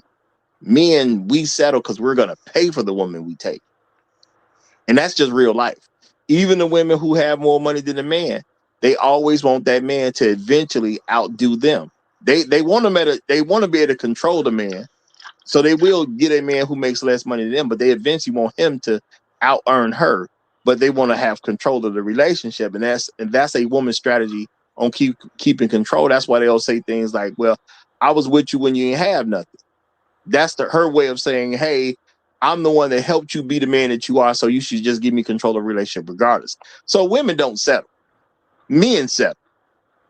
If I'm going to settle for you as a woman, and truth be told, if you're not marrying your high school sweetheart, we are selling at that point. If I ain't like you when I was a kid, I'm selling for you at this point. You somebody I didn't really like as a kid. I just find you good enough for now. Okay. So I'm settling. I understand that I'm settling. So if I'm going to settle with you, you need to prove to me that you're worth my time. And if you can't prove that you're worth my time and you don't even live with me, why would I give you some advantage of trying to live with me to convince myself to like you? Why you can't pull me in and you got a different address? Because if you can't do that, why would I invest this much in a relationship? I I understand where you're coming from, but you know, shout out to Afro Merge, because the word hindsight just popped in my mind when I read that. Hindsight says she should be able to prove herself before she lives with you, not after she Yes, lives with you. Why agreed. am I trying to make it convenient for her to fool me? Because she can play a role too now. It ain't like women don't fake stuff for a certain period of time. Why am I helping you fool me? I mean, If that's you a why you wife, I wait want to like see three it. to five. That's why you wait about 3 years for real. Nah, I wouldn't say that either. Because my thing is, if a man gonna know he wants to marry a woman within 6 months. Man, If she can't show you in 6 months, you don't want her. every woman that I've met that was wife material, whether she was married or single at the time, it was like almost immediately apparent. Like if you That's met a something an woman, oxymoron. no, I can understand how you came to that conclusion. Just But because when the you meet, family piece. No. I'm gonna say something that unfortunately a lot of people don't pay attention to. Talk to men who are in happy marriages that have been in those marriages for decades, not no Yes. 5 years. No. Talk to a person who's been married for 40 years, a man who's happily married for 40 years. Ain't none of them men talking about it took me years to figure out she was the one. All them men is basically saying I knew it the day I saw her. Yes. Now, Yeah, You and that I'm gonna woman tell you should what blow that your does. that woman should blow your mind. The woman that you yeah. marry should be someone you going, wow, this girl is different. This girl is It's special.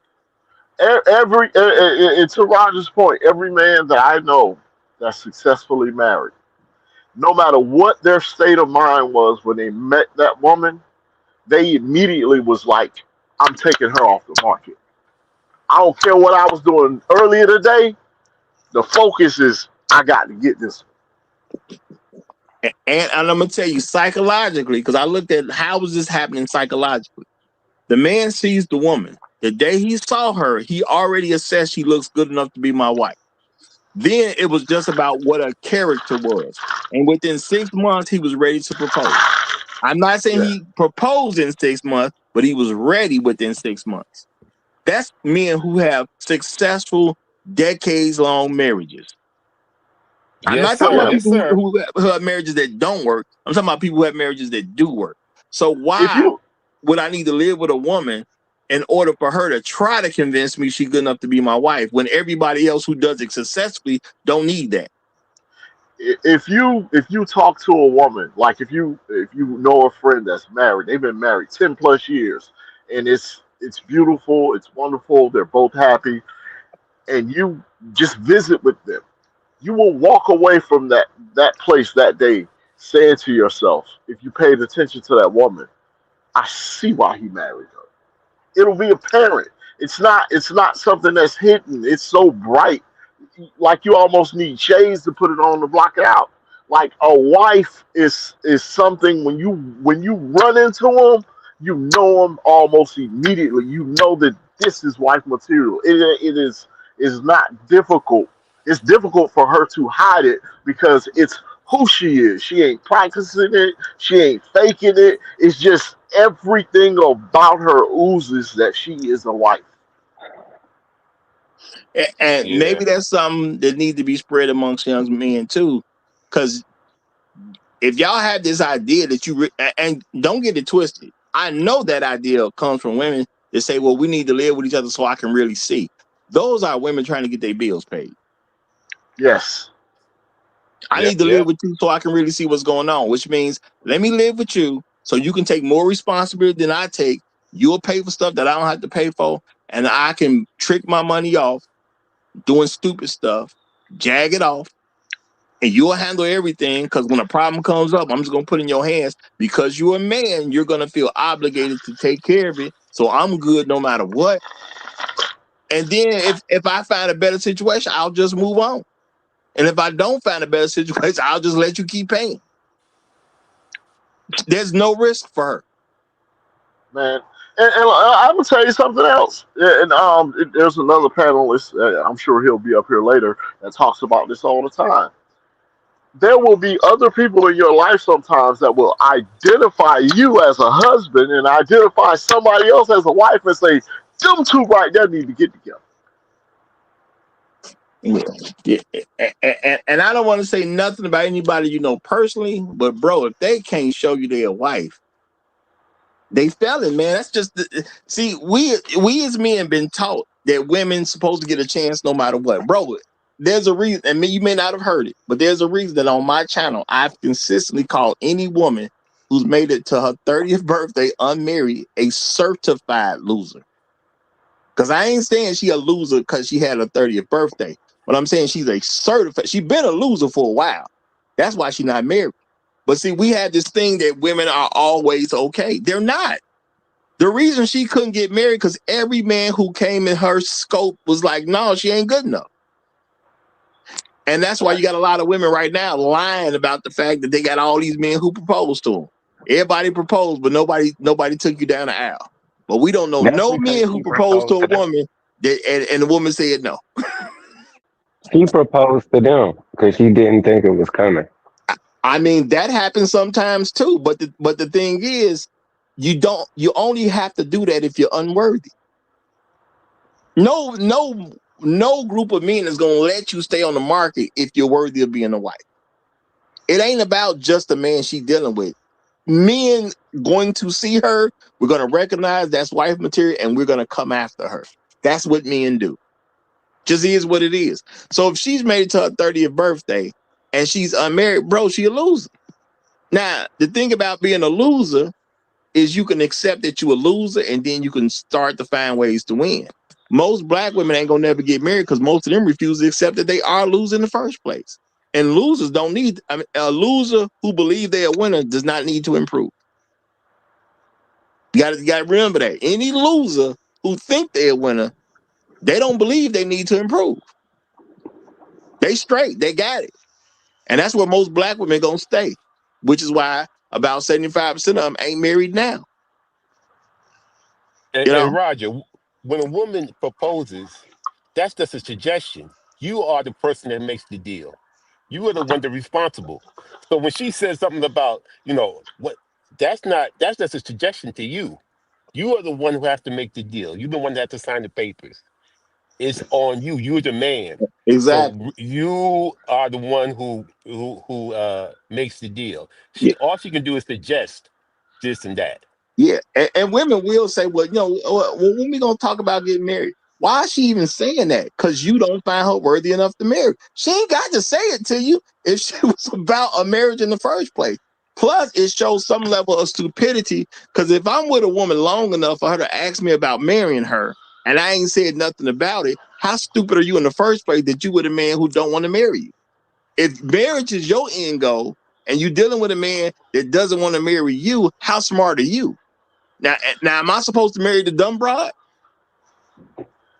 That is a woman admitting out loud that she knows she's failing when she asks you that question. Oh, that's sad. That's sad. Wow. I mean, why, And that's life. why That's ask? life. I mean, realistically, why ask the question if you could have just performed as a wife so the man would just ask you to marry him? Why are you around long enough to ask that question, but you won't perform as a wife so he will propose? See, and this is one thing that I've learned as well with understanding the different dynamics between people in the household. Like I can make an assumption. Like as a child, I realized that my parents being married was I was odd man out. Like, oh my God, your parents were together. Oh my God, you and your brother have the same parents. I was like, nigga, ain't that supposed to, excuse me. Sorry, my French. But Right. ain't that how it's supposed to go? Isn't it what's supposed to happen? And it's almost it's almost impossible to run into someone with a situation like mine. That is so hard to find. Your parents still together. They don't dislike each other. They look out for y'all. You know what I'm saying? That is very hard to find. So you That's start having a certain level of that sympathy because of that's that. the reason why that's hard to run into is because most black women are not wise. And, I and, agree. and I'm going to say, because if you grew up that way, what you have to do is accept there's a lot of people who just ain't going to cut the mustard, man. If you try to be too empathetic or too sympathetic, all you do is sign up for a bad deal. Right? You're gonna have to get somebody who's willing to come up to your standard. And unfortunately, with black women, you gonna have to let them know that they're losers, and you're gonna have to learn to be a winner if you're gonna roll with me. Now, see, this is the thing, because I am a realistic person. I know we wasn't raised in the same households.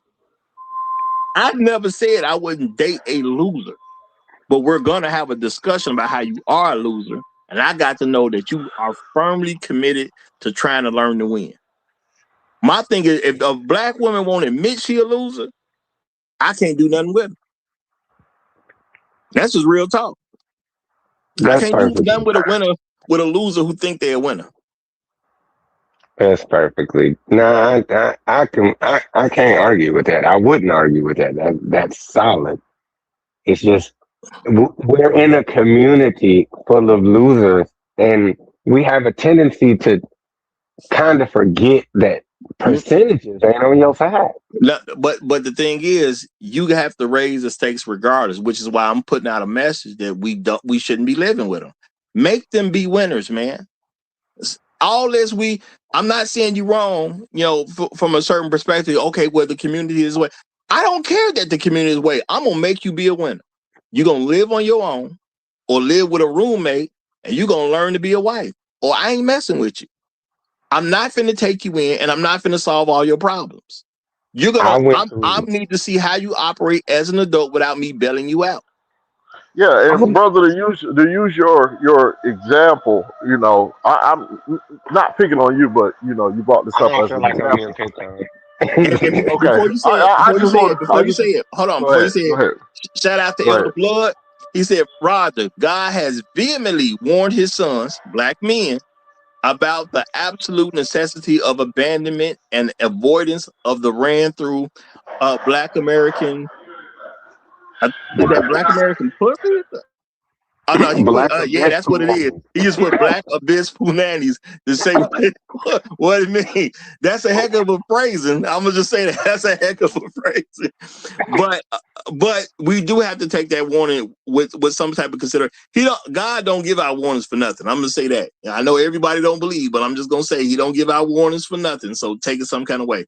All right, go That's ahead, the Great Black majority of Reset. the dating mark, though. Go ahead. Go ahead. What I was gonna say, using the brother's example, and we've all done it. Well, some of us have. He knew that this woman had multiple children before he dated her. He knew Yeah. that her life was at least a little bit messed up. The problem, and this is what the topic is about, we black men will look at that, look at it, it's a messed up situation, and go head first in it anyway.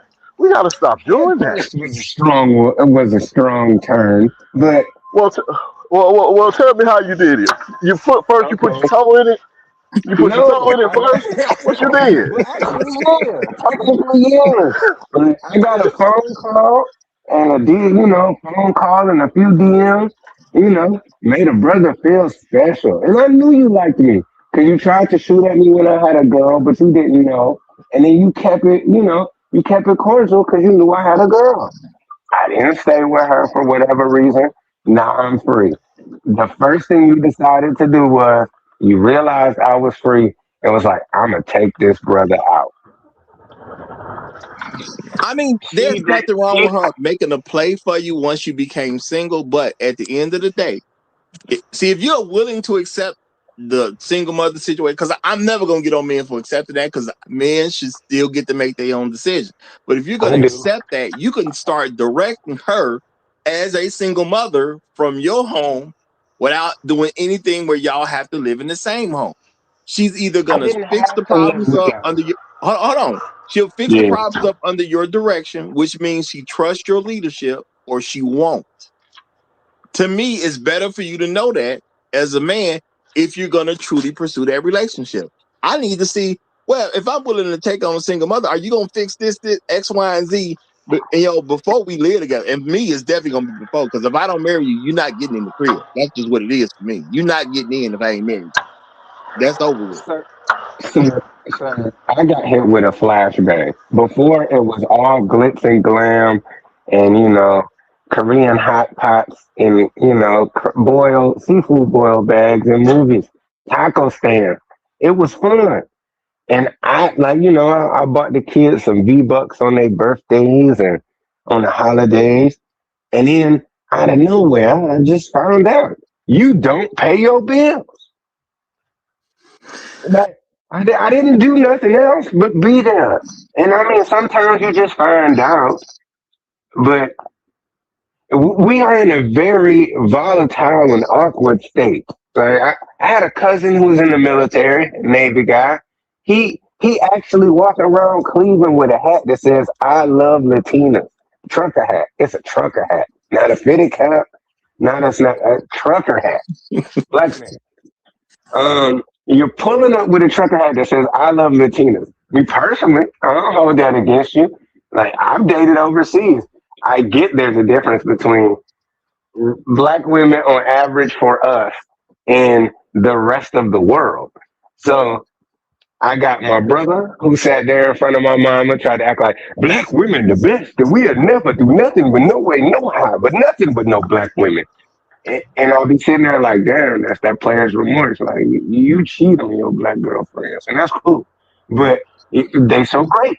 So like we're sitting in a weird ass conundrum where it's like I don't care about not like about being a sex symbol, but at the same time, it's just I really gotta flip a coin or roll a 16-sided die and bet on one of those sides. I Well, see. I want to be clear about what I'm saying. I ain't mad at the sister because the sister she saw an opportunity to better her life and better her situation, and she thought she could do it with you, and she put her best foot forward. I'm not mad about that at all. That she put her best foot forward, or what and to see if she qualified for you. What I'm saying is, we as brothers, we need to raise our standards when it comes to dating black women. We need to like, bro, all this crazy stuff they talking about. I ain't doing 50-50. Them broke ass women are begging. These women are begging. They broke. They have broken their lives. They have torn up their lives, and they have too much pride to come to you and say, "Hey, I messed up. I really messed this up, and I'm asking for your help. And I'll be the best wife you could possibly ever have if you help me fix this." Yeah, That's what they need to be doing. yeah, and I'm You gonna say can't do that because to a the certain woman degree, though. well, I'm saying the woman you were talking to because you were already her friend, so you already felt something for her, and Yeah. you was willing to consider this relationship thing with her, knowing she got 4 kids already. My thing Folk, is, you just added one. well, it was 3 kids. Okay, well, she Yeah, had my 3 kids friend. already. It ain't much Yeah, better. yeah. Okay. Well, yeah, she had three, but you already knew who she was, so you had some type of ground level knowledge about her. So my thing is, there's nothing for you to feel guilty about ever. I mean, most black men who cheated on a black woman really just won't break up with a black woman, so they cheat, then they get caught instead of just leaving in the first place. He should have been there for the cheating, So she wasn't no big deal to lose anyway. Next thing is that you know I can direct you on how you need to start moving with your life with your 3 children, and I need to know you're going to actually do these things. I don't. We don't need to be together for you to start bettering yourself. Bettering yourself can start from any particular place. You know, Most of them don't want to, Roger. Most of them don't want to. I, And I'm this, not. this, I'm not arguing that most of them want to. The thing is, if I tell you to do something and I'm giving you a chance, and you don't accept the chance I'm giving you, I just leave you where you at. See, I don't care how you gonna respond. It's about what I'm ain't gonna nothing tell you wrong to with do. that. That's playing shit. That's playing shit. Ain't nothing wrong with that. Because I What, do that too in a heartbeat. and the thing is, I can't control how people gonna respond. I just put out what I'm gonna put out. Either you gonna rise to the occasion or you're not. You see what I'm saying? You Nah, giving a single mother a chance, cool. And, well, a lot of men gonna say that's not cool. Well, I'm gonna say if that's what you want to do, cool. But even if she a single mother, she still got to respond. now, look, like this the only thing with the single mama thing, man. Like, and I completely understood the piece of it because there was a point where I ended up there. Like, it wasn't the majority of my life. My parents stayed together. It's just, one day they didn't, but that's their business. And I was old enough to function. So me and my siblings, so it was okay. But when this is the thing, when with the single parents out there, none of them are honest about how shit went down. I've avoided becoming a dad in situations that don't make sense to me. But this is this is the reality, and I'm a millennial. This is the reality. E- Everyone has been put in a position where they feel it's okay to omit the truth. And I feel like that's just a flowery way of saying I lied. But let's just call it omitting the truth. Like Old girl had 3 kids. I didn't know what the situation was with them 3 kids. The first baby daddy was the greatest nigga in the world. Financially, he was greater than me. I was like, what you do to piss this nigga off? Because I'm pretty sure we'd be friends. So the second guy, street guy, and a problem. You picked the exact opposite of the first guy. I feel like that was out of spite. The third guy, just a bum. He don't get no money, no which way, but he just here. And now you got your newborn baby bird born in the house who ain't been around here that long. And everybody in the house light skinned and she looking at me like I'm her daddy. This is a problem. Bro, Bro, hold on one second, Roger. go ahead. You're proving a point that Roger been saying forever. Black women don't have standards. So we gotta get comfortable with coming to the table and telling them your life is in chaos. It's disastrous.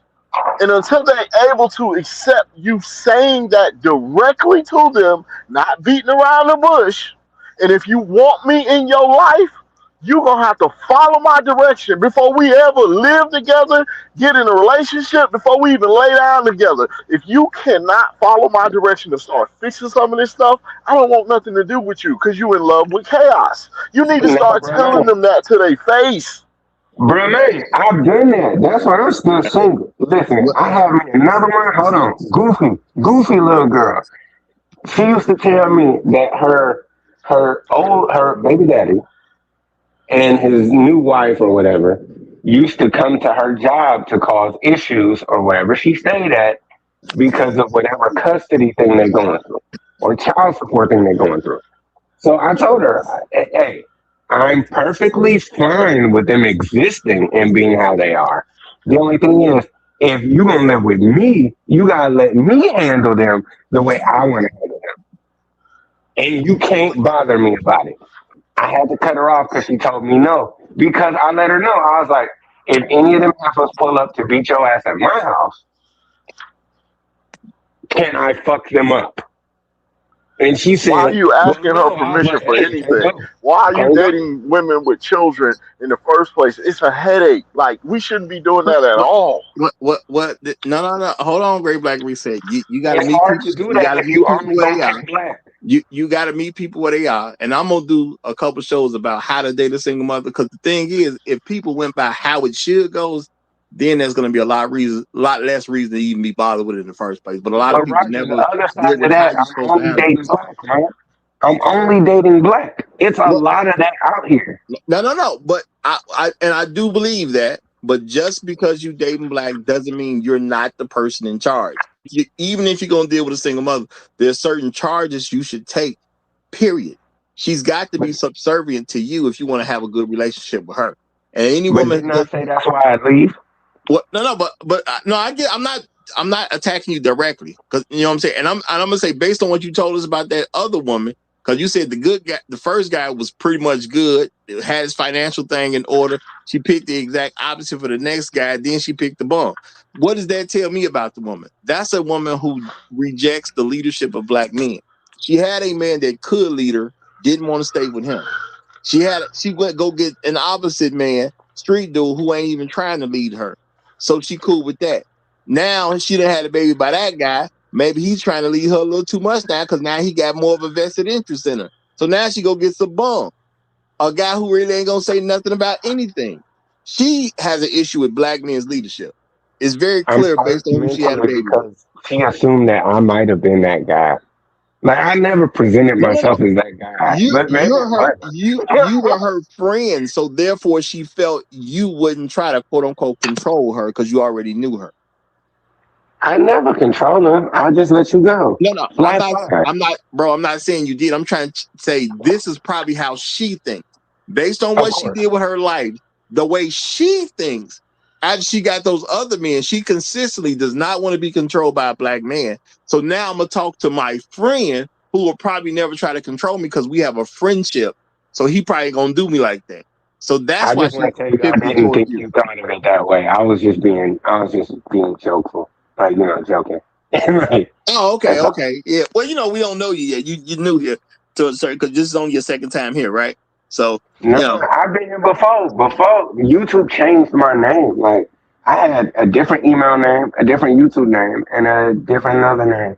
And Oh, I okay. was going by it's what it is at first. I didn't drop money on y'all on Okay, you before. okay, yeah, okay. I know, yeah. I definitely know you from dropping the money. Then, Yeah, it is what it appreciate you. is, underscores and whatnot. But now I've been rocking with you, especially through the COVID period. Okay, yes, that I recognize. I definitely recognize that. Okay, now shout out to Elder Blood. He says people have convinced black men to be passive and wait on God's blessing in the afterlife. When black men are the true hand of God in this life, benevolence and wrath. And I do agree, y'all. You're gonna have to learn to be a benevolent dictator, especially when it comes to black women, because they're not trying to sign up to listen to you, but you can't really do much with them if they refuse to listen. So what I'm saying is, you gotta leave them where they at. You have to start directing them on how to fix their lives up in a separate location. And if they won't fix their lives up in a separate location, understand 100% for sure they definitely ain't gonna fix it up if they got the same location as you. If y'all address match, she ain't gonna listen. If she wasn't listening when your address didn't match, you know that 100% for sure. There's no guessing game about that. So you gotta start trying to lead them before y'all get too close. If you're not gonna marry her, don't let her in. It just is what it is. Bro, Protect your home. what Protect is your the home. hold on? What is the black delegation's intention here? What do we want to see happen, or what do we want to do? Because I'm not gonna lie, like, is it start over and try to go spread your seed somewhere else, or are you like it's weird. There are 18 different conversations going on what could happen. Are you asking what do you want to do individually because each individual has their own autonomy? Or are you No asking sir, what no should we sir. do collectively as black men? Yeah. Collectively, And I'm if gonna it tell you is up to us, if it is up to us, what, I'm gonna tell what you exactly would you do? what I'm dealing with in this conversation. I'm about to give it to Pastor because Pastor done came up. In this conversation, bro, we're dealing with the fact that you're gonna be in charge. That's what we're dealing with right now. As a man, you're going to be in charge. Whatever type of woman you deal with, you're gonna start creating what the situation is gonna be for a marriage purpose later on down the road. Not saying you ever gonna marry the woman, but if she's in a separate household, she has a separate situation than you, she's gonna have to start telling you what's going on in her life, and you're gonna start directing her where she is about her life. And if she will not take that direction, she's already telling you she is not the person you should be talking to. And the thing is, either you're gonna accept that information or you're gonna reject that information. Because if she won't listen to you at a different address, she ain't gonna listen to you at the same address. That's fine. That's fine. That ain't a lie. And once a woman moves in, you have escalated your relationship. And there's also a thing about when men have children. Men are going to have a children much easier when they live with the woman versus if they don't live with the woman. So ain't no point in getting with her and y'all too close, and then you mess around and have a baby that you really didn't want with her. So why even bring that to the table in the first place? Not saying you couldn't have it anyway, but it just escalates the situation. We don't need all that escalation. And I'm saying as black men, we need to recognize we don't need all that escalation. And we need to make sure amongst each other, we know this is an escalating thing to live with a woman. And if I don't want to marry this woman, why am I trying to escalate my relationship with her? It just don't make no sense. And you're not going to save the money you thought you was going to save in the first place, because now you got to buy stuff to make her happy or to make things convenient for her. So you ain't going to save a dime. We do this with the idea that we're going to save some money. You ain't going to save anything. And that's just real life. But I got to get it for the pastor. Pastor, you got the mic, my brother. How you doing? How y'all doing? How y'all doing? How the panel doing? How you doing, Roger? Doing great, brother. Good to see you. Well, no, Good to man. see you. Yeah, I want to stay on topic. So, in reading the headline of your live stream, it says your girlfriend needs a roommate, right? Yeah, that implies she needs to get a roommate so she can afford where she lives. She don't need to be living with you. Okay, and I understand. I'm glad. I just want to. I want to confirm the topic, right? Hmm. And I agree that she needs a roommate because her spending issues, her eyelashes, her makeup, her drinking problem, her need for a seafood boil once a week don't add up to rent. All her all her spending issues do not equal up to rent at the end of the month. And housing has never really been a female problem. Historically, housing wasn't. Um, even for a lot of time and a lot of modern time, housing wasn't really an issue for them because they had so much Section 8. And before then, they had families and husbands and people that would take care of them. So the modern woman now makes too much money to um, get Section 8, but not enough accountability and responsibility to put rent first. And housing is a modern day woman's problem because they make too much money and they lack the discipline to always have that rent ready at the first of the month. Reverend, Thank you. Thank you for allowing me up. Reverend, may Well, I please we ask need you him a to question? we need him to pass the Chicago so they can get Hold it on, together. sir. I need to ask Reverend a question. I need some counsel. So, if if if he like that's the thing, right? This is the only thing that it's just a problem, and it's never addressed all the time. It's the double speak. I am strong. I am woman. I'm independent, or whatever the slogan was. You don't need me. I don't care if you do need me. Just admit you need me. Because the Just last thing I want to live with is someone who pretends they don't need me and then asks me for shit. why would Like you that. move in with a woman like that? I didn't say move in because I haven't done it. It's just there's a lot of niggas that do, and the only reason I'm saying they do is because of whatever shit they grew up with. I don't know. What I don't I'm know. telling you, I've actually talked to men to see why they do this. Most men believe when they move in with a woman, they're gonna save some money. That's the going issue that they have. They believe somehow they're gonna save some money, but you But don't that's save because she's money. tricking a little beforehand, so you think it might keep going. But her idea is you to do better, so it levels out. No, no. A woman moving in with you. There's no way in this God given green earth you can save money. There's just no way. And You go from taking care of one person in your household to taking care of two people in your household, and that second person that you're adding to your household requires. I mean, look, when I think about it, like when my like when I, every time I think about the time I lived with a woman, right, or she moved into my place, because I never lived with one, well, except for a little bit, but that was stupid. But don't do that. But when I had them living with me, my expenses did go up. Your water bill will go up. Your electricity bill will go up. Your food expenditures will go up. The money that you allow for gas will go up because she wants to go more places than you originally went. There's just no. I mean, there's no economically. This is no economic way to have a woman move in and spend less money. There's just no. I don't see how you would even fool yourself into believing that. I mean, do you Roger, have why to you take ain't her tell me out to Pastor? stupid Why you ain't places? tell me Pastor was your ghostwriter?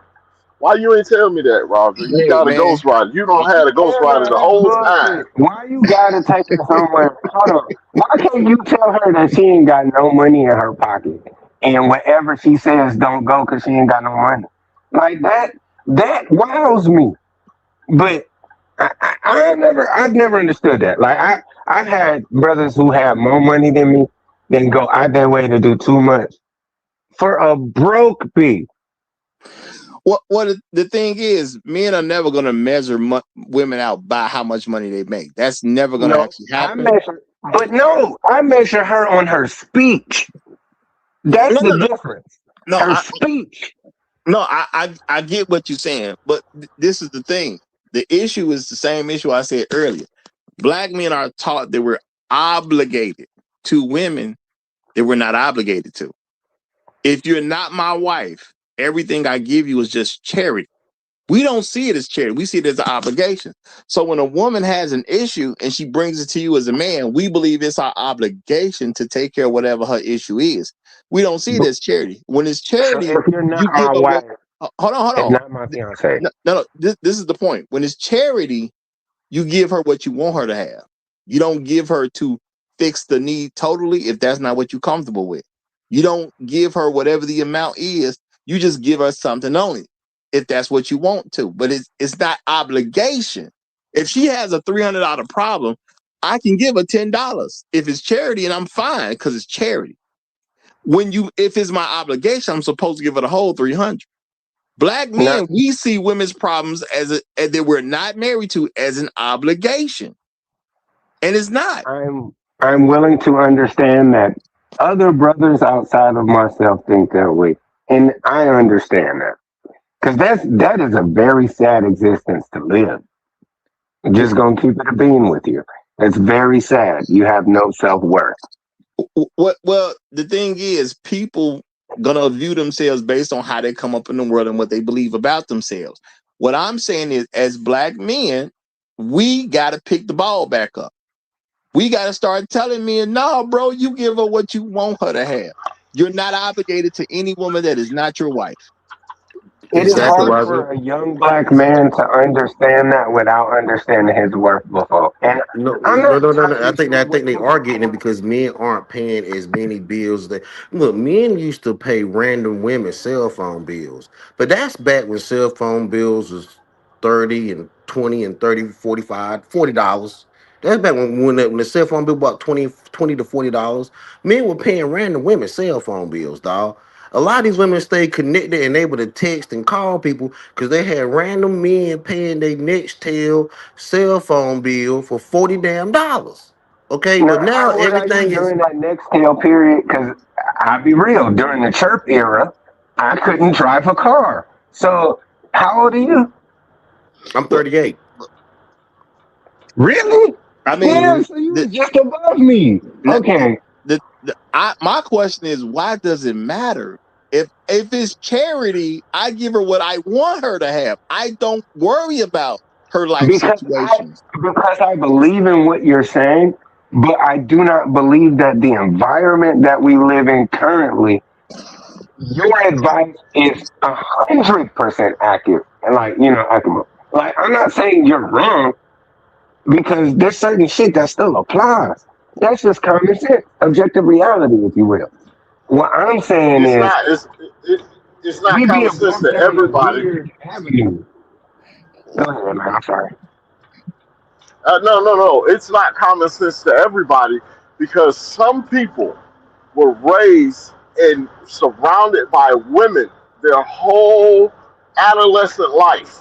And the rhetoric and the propaganda that they got from women spoke to something opposite of what we're talking about today. And it takes them a while to come out from under it. It takes a lot of trial and error to come out from under it. Bro, I'm 49 years old. I grew up just like what we talking about, thinking I'm supposed to sacrifice my life for the sake of women. I believed that when I was a child. All right. So what came after that? Well, And I'm most just saying, men are like, cause still you teaching 49, that. Well, you most 49. Hold on. I'm saying he's 49. I'm younger than him. So Those could have been his aunties that were like 10 to 15 years older than him. Those are the mamas of niggas around my age, to a degree. What So this stuff is still being taught to right? this day, bro. This stuff is still Right. being I yeah, taught to to know. this this day. day, It to hasn't this gone day. Yeah, away. yeah, but the playboard keeps changing. So everybody keep going by old rules at weird times. No, no, Like, no. The thing we, is, the rules are what you make them. Hmm. It's your relationship. The rules are what you that make them. sounds very Disney-ish, Raj. And I ain't gonna lie, No, it's life, not. like Hannah Montana said, life's what you make it, so let's make it right. I thought it was goofy, but to a degree, I'm just like, I can try to sit there and run it up for myself, but I can only run it up for me. What happens when my child has to date, male or female? Uh, What this, is out there for them? I And that's my the. I'm training my nephews early. So stuff that I got later in life, they get it quicker than I did. To me, Mm-hmm. that's how family's supposed to go. Younger Yes. people supposed to get stuff quicker than you got it. I understand that women Exactly. gonna be out here begging. My job is to make sure when they 18, 19, 20 years old, they already know the women begging. They That already they know ain't they're trying not to be obligated. givers, Because overly giving. because if you don't do it, you're killing the financial future of this country. Because the reason why you see all these apartment complexes coming up and not houses being built is because these women can't. I thought women were buying all the houses and leading men in housing and leading men and buying houses, but yet they build a more apartment complex than housing. It's because of this very conversation that we having. They have to be able to. They can only afford smaller and smaller square footage. Families used to have acreage. Now these women have secluded themselves down to a 800 square foot apartment when they used to have acreage. What Now think what about the what shrinkflation of that. That's what because they can't afford nothing and what do no right without hold on. help. Hold on, Pastor. Now this is the thing. There is inflation, so what you could get is different than what you can get today for the same type of money. So that's a thing. But a lot of women do have a home because they got divorced from a man. When they was with the man was buying the home. That happens too. So a lot of these houses that women got, a man bought that house. But they Hold couldn't on, maintain it, Roger. They there's She couldn't another has the side house. maintain. into that They too, though. couldn't Hold on. maintain it. They No, couldn't no, maintain it, Hold on. Roger.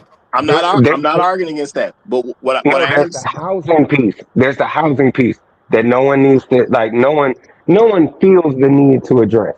All right, so like I got an auntie, and my mom, like after my people split, my mom did her one too to make sure she got her money straight to buy herself a crib. You see what I'm saying? But I got an auntie that's like my godmother or whatever, and she got 6 kids, 5 different baby daddies, whoop, whoop. And it was like, wow, every year I've grown up, I've seen you with a Beamer, Benz, Bentley, and a house. Why is that? Now, me, I done worked my ass off and avoided making single mamas like you.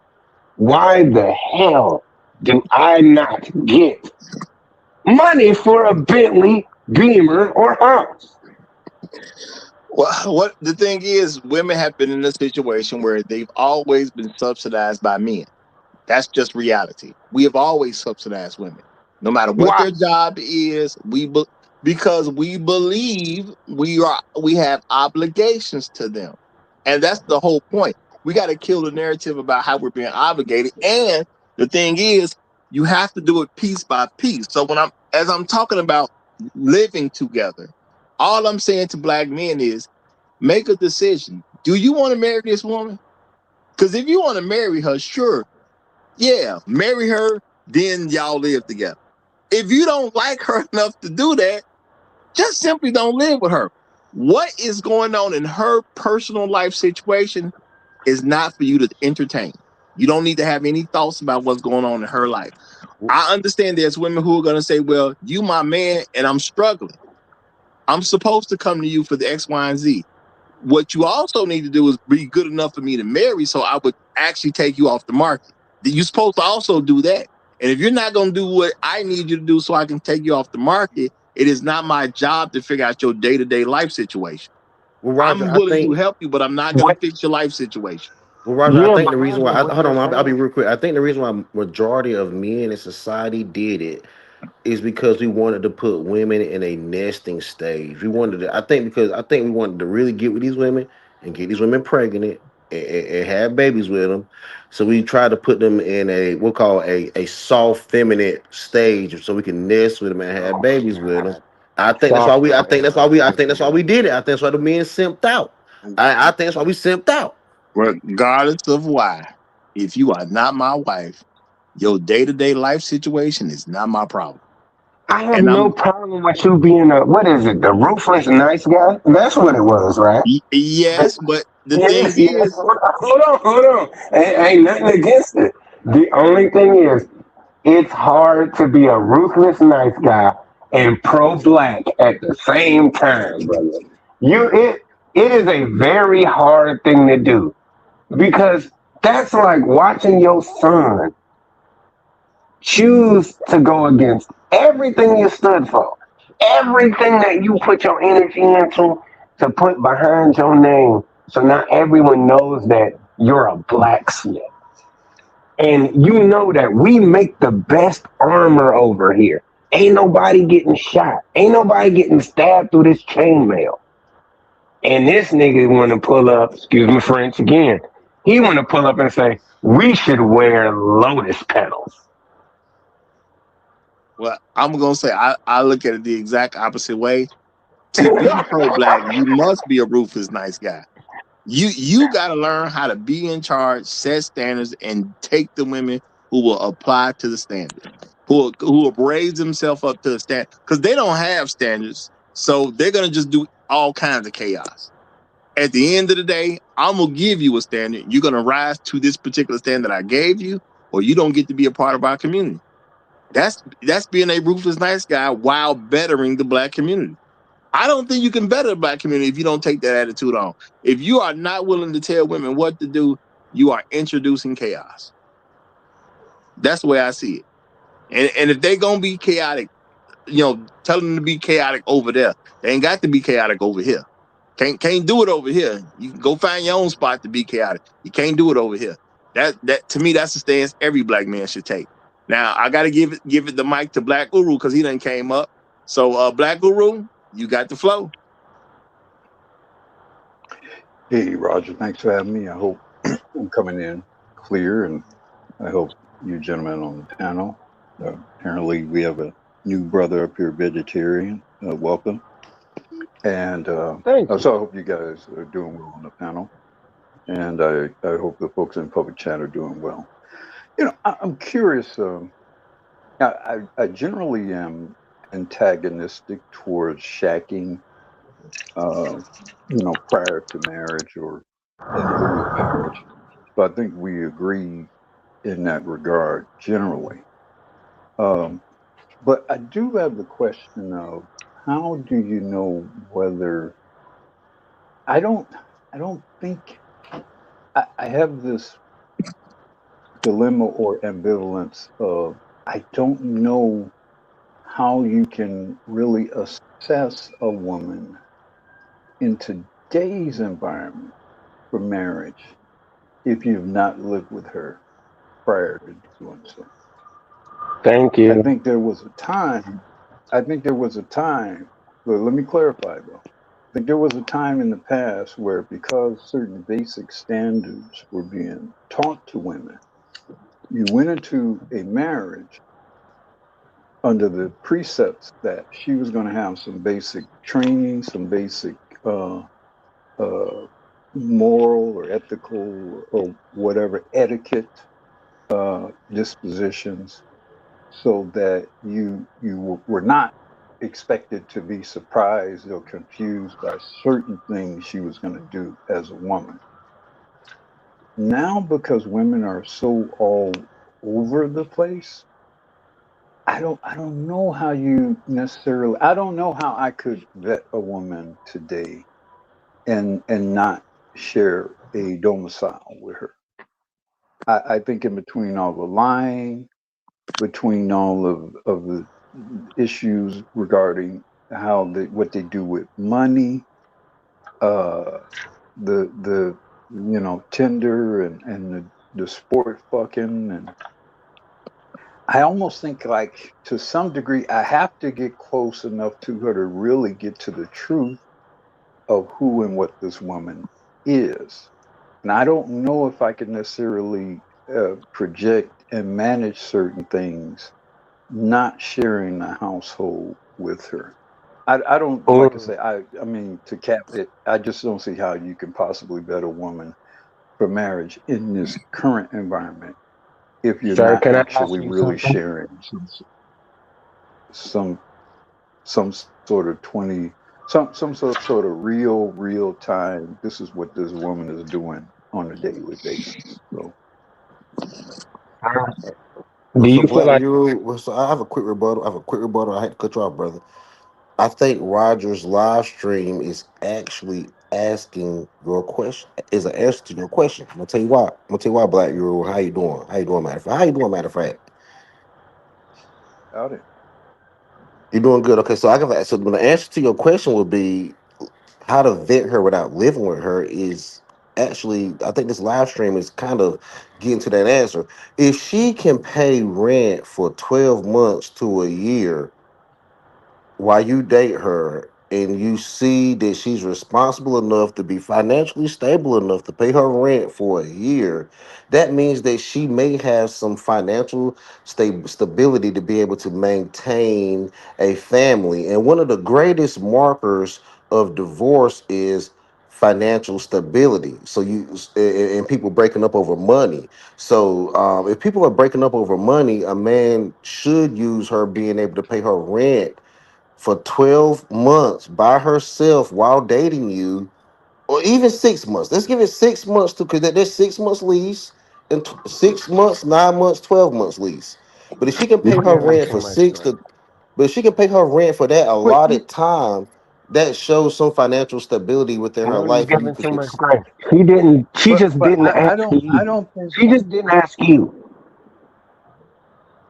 I Really don't think think about what I'm that saying. She ain't asking you. I don't think I don't think a woman necessarily being able to pay her rent is proof at all as her quality of being a wife. I think you have a lot of women who do very well financially who would be shit for wives. I think the fact that she manages her finances to some degree, okay, that's good. She feeds her pets 3 times a day. Okay, well that's good. She says hi to her neighbors. Those say things about her quality, maybe as a person, as a citizen. I don't know if those things say anything at all about what kind of wife she's going to be. Well, I have a suggestion. These are things I've been suggesting for months. You need to take that woman around her family, particularly her mother and her father, and if she has siblings, especially brothers, she has brothers. You need to see her in her natural element around her family. You need to see what type of relationship she has with her father, whether it's a reverent and loving relationship or not, or whether it's an adversarial one or not. Because if she does not love and reverence her father, she will never do it for you. Um, But what if her two, father's a terrible individual? I Well, don't care what then the you've excuses are. eliminated No, I'm just saying, like you sometimes eliminated you a run lot into of. somebody who's trying to escape, who's trying to Hey, escape toxic people. I don't make it. I don't make excuses for women. I don't do it. I'm gonna I let you wasn't do making that. an excuse, Um, like shit happens, but I understand. I listen, understand though. I understand. No. listen. Things happen in all our lives, but we don't get we don't get an excuse because something happened. Something happened. You deal with it how you got to deal with it, and you keep on pushing. But you got to do the right thing. Yeah, Now, Of course, but do I you don't care treat why you. that I person don't. that way if they're trying to escape that? Like, Listen, if they listen. come from a family for and like fiscal irresponsibility, and they're trying not to do you write them off? no, Hold on, just a second, brother. Hold on, just a second. Hold on just a second. I'm gonna answer the question first, and then I'm gonna get to yours. Understood. One, you need to see if she has a reverent relationship with her father. Two, if she has siblings, if she, especially brothers, is she in service to her brothers when they are available to her? Like when the meal is being prepared, is she serving her brothers or is she not serving her brothers? Because that shows whether she was raised to do so or not. What type of relationship she has with her mother and her family. See, there are things that you can see if you put her in the right environment. You can do that. Now, as far as what if her dad was this and what if her mother was that? Hey, listen, I ain't got nothing to do with that. If you were born into a family of losers, I don't want to date you anyway. You know, I agree with that because I'm about to be an uncle. I'm about to be a uncle. My sister got married. She had a great wedding and everything, despite being in South Carolina during the hurricane. But I'm about to be an uncle. I think she's 5.5 months pregnant. I'm already a father, but I'm about to be an uncle. And her husband, I like the dude, man. I told my sister the other day I love y'all. I told her I love her. And then when I said y'all, I meant her and her husband and a little child that she's having. I'm about to be an uncle too. And I really meant that. I love them. I love them, dog. And my dad loves them. My mom loves them. As a brother, I love them. How does your sister What, treat your what, father and you? yeah, Oh, yeah. me and my sister one ton. We one ton, nigga. We one ton, my brother. But hold on real quick. Let me jump in because no placeholders here. I got to get him in. And I got to read this from Nice Sometimes. So shout out to Nice Sometimes. Appreciate you, my brother. He says, yeah, she can pay her bills all day. But once she move into your place, she become a financial liability. Who thinks she's not supposed to pay bills? Any bills. She thinks she's not supposed to pay any bills. What's up, Roger? Happy you got your super chat back and going. Hey, appreciate that, brother. Appreciate that. And I'm gonna say yes, y'all. Money alone won't prove anything, but I do believe money can help. Money. I want to know what her situation is because how old she are makes a difference to what's going on in her life.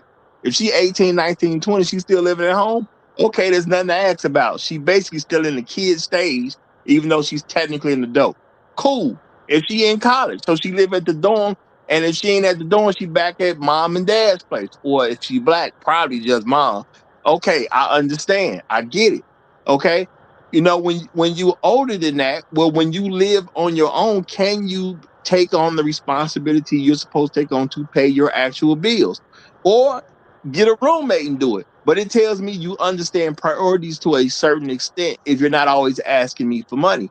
Because at the end of the day, women will have money to pay their rent, and they'll tell you that they don't have money for the rent because they want to spend the money on something else. I want to see I want to see all these different patterns about how she prioritizes important things in life. That's what I'm looking for. How is she prioritizing important things in life? And I'm not saying anybody makes the best decision, but come on now. You can't just not pay your rent and think I'm supposed to look at you as an intelligent person. I ain't doing that one. You know what I'm saying? You got to pay for certain stuff for me to respect you as a person.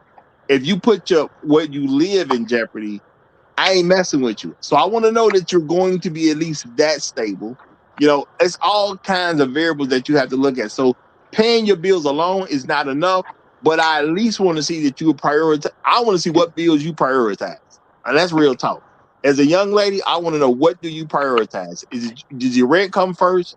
Does your phone bill come first? Does your car come? What is your order of paying stuff? Is it just your hair? Because women spend a lot of money on hair.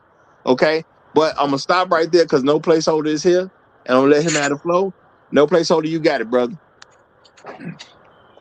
Good afternoon, Roger. What's going on? Good The rest of the afternoon, panel. brother. Yes, so I'm on your side, Roger, and I actually agree with Pastor as well too. That in this current situation, I also agree with Black Room that because of the change in the time, that is why I would agree, but for different reasons. Black Rule said, due to the change in the times, you'd recommend you you have a certain amount of time with her, but I would say due to the change in the times, which is what I do in my current marriage, is that you you look for a female like Roger says that's responsible, that knows what she's doing, and that can be demonstrated in everyday life activity and making good decisions. And I and then when she joins the marriage or joins your situation and becomes part of the marriage, you're gonna want her to continue to basically be that person. And the reason is there are no longer roles, in my opinion, going forward in sense of static roles. One of the reasons why I say that is because she's probably not even trained for whatever role you want to put her in, like a stay-at-home mom or whatever it is. She is a corporate entity. They built her to be a corporate entity. They raised her to be so. So you kind of know, you kind of to understand that's what you're getting married to. So you know what I'm saying. So then make sure she's good at that part because that's what they raised her for. You know what I'm saying? Get married to her and let her continue to do those things, and it works to your advantage because it's it allows her to feel good about herself because you know all those stuff and all those credentials they put together to make themselves feel good about themselves. Number one, number two, she gets to be invested in what you guys are building, which makes her more responsible and more, I'm saying, akin to keeping it going in a certain passion and such forth. So, and also the real cherry on top is if you get divorced, she's a functional woman. So she just most likely would just basically tell you that she doesn't want to be with you anymore, and it's not going to be a financial downfall. But anyway, I'll land there, Roger. Okay, and more important things to consider. And I'm gonna say, look, when it comes down to it, y'all, because I dated women with bad family backgrounds, and if you date black, yeah, you're gonna come into women with bad family backgrounds here and there. And I know you were raising a question about this, but now this is the thing. Okay, what your mom and dad got going on with each other ain't got nothing to do with me. But if I'm looking at the daughter, does she respect them both? You see what I'm saying? Because I don't care what she was told about what happened between her mom and her dad.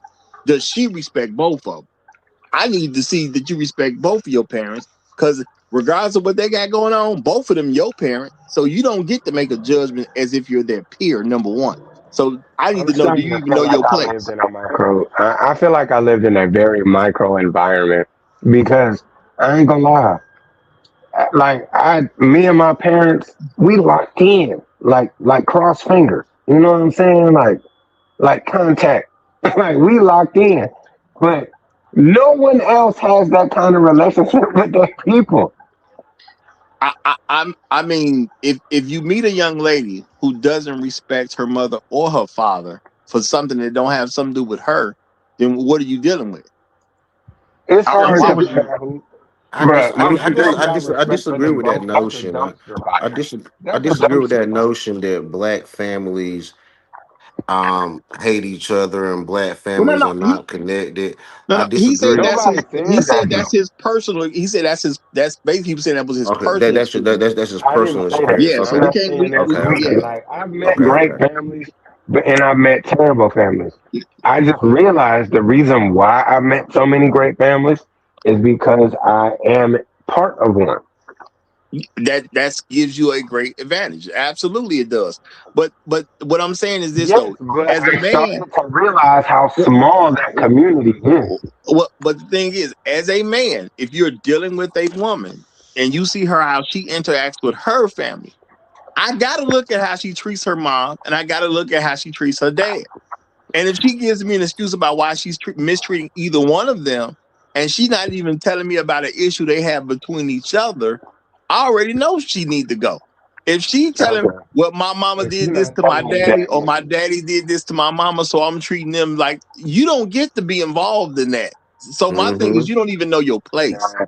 I Well, I can't. ain't gonna lie. I've been told that. Like I didn't Well, find you out from accept, no, you my No, accepted. mama You hold on, accepted that. You hold on. accepted that. The And point, No, I the heard it. point I was just like, okay. hold on. Look, I'm saying this for a point. The point is this: these are all things that you're getting from a person to show you if they're a wife or not. If a woman is talking crazy to me about something that did not happen to her, and she's disrespecting either her mother or her father because of this thing. It did not happen to her. That's a woman who doesn't know her place. She's probably not going to make a good wife.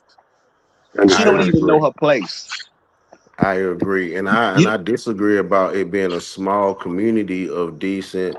There's the decent. We got to stop acting like there's this undecency about a majority of Americans.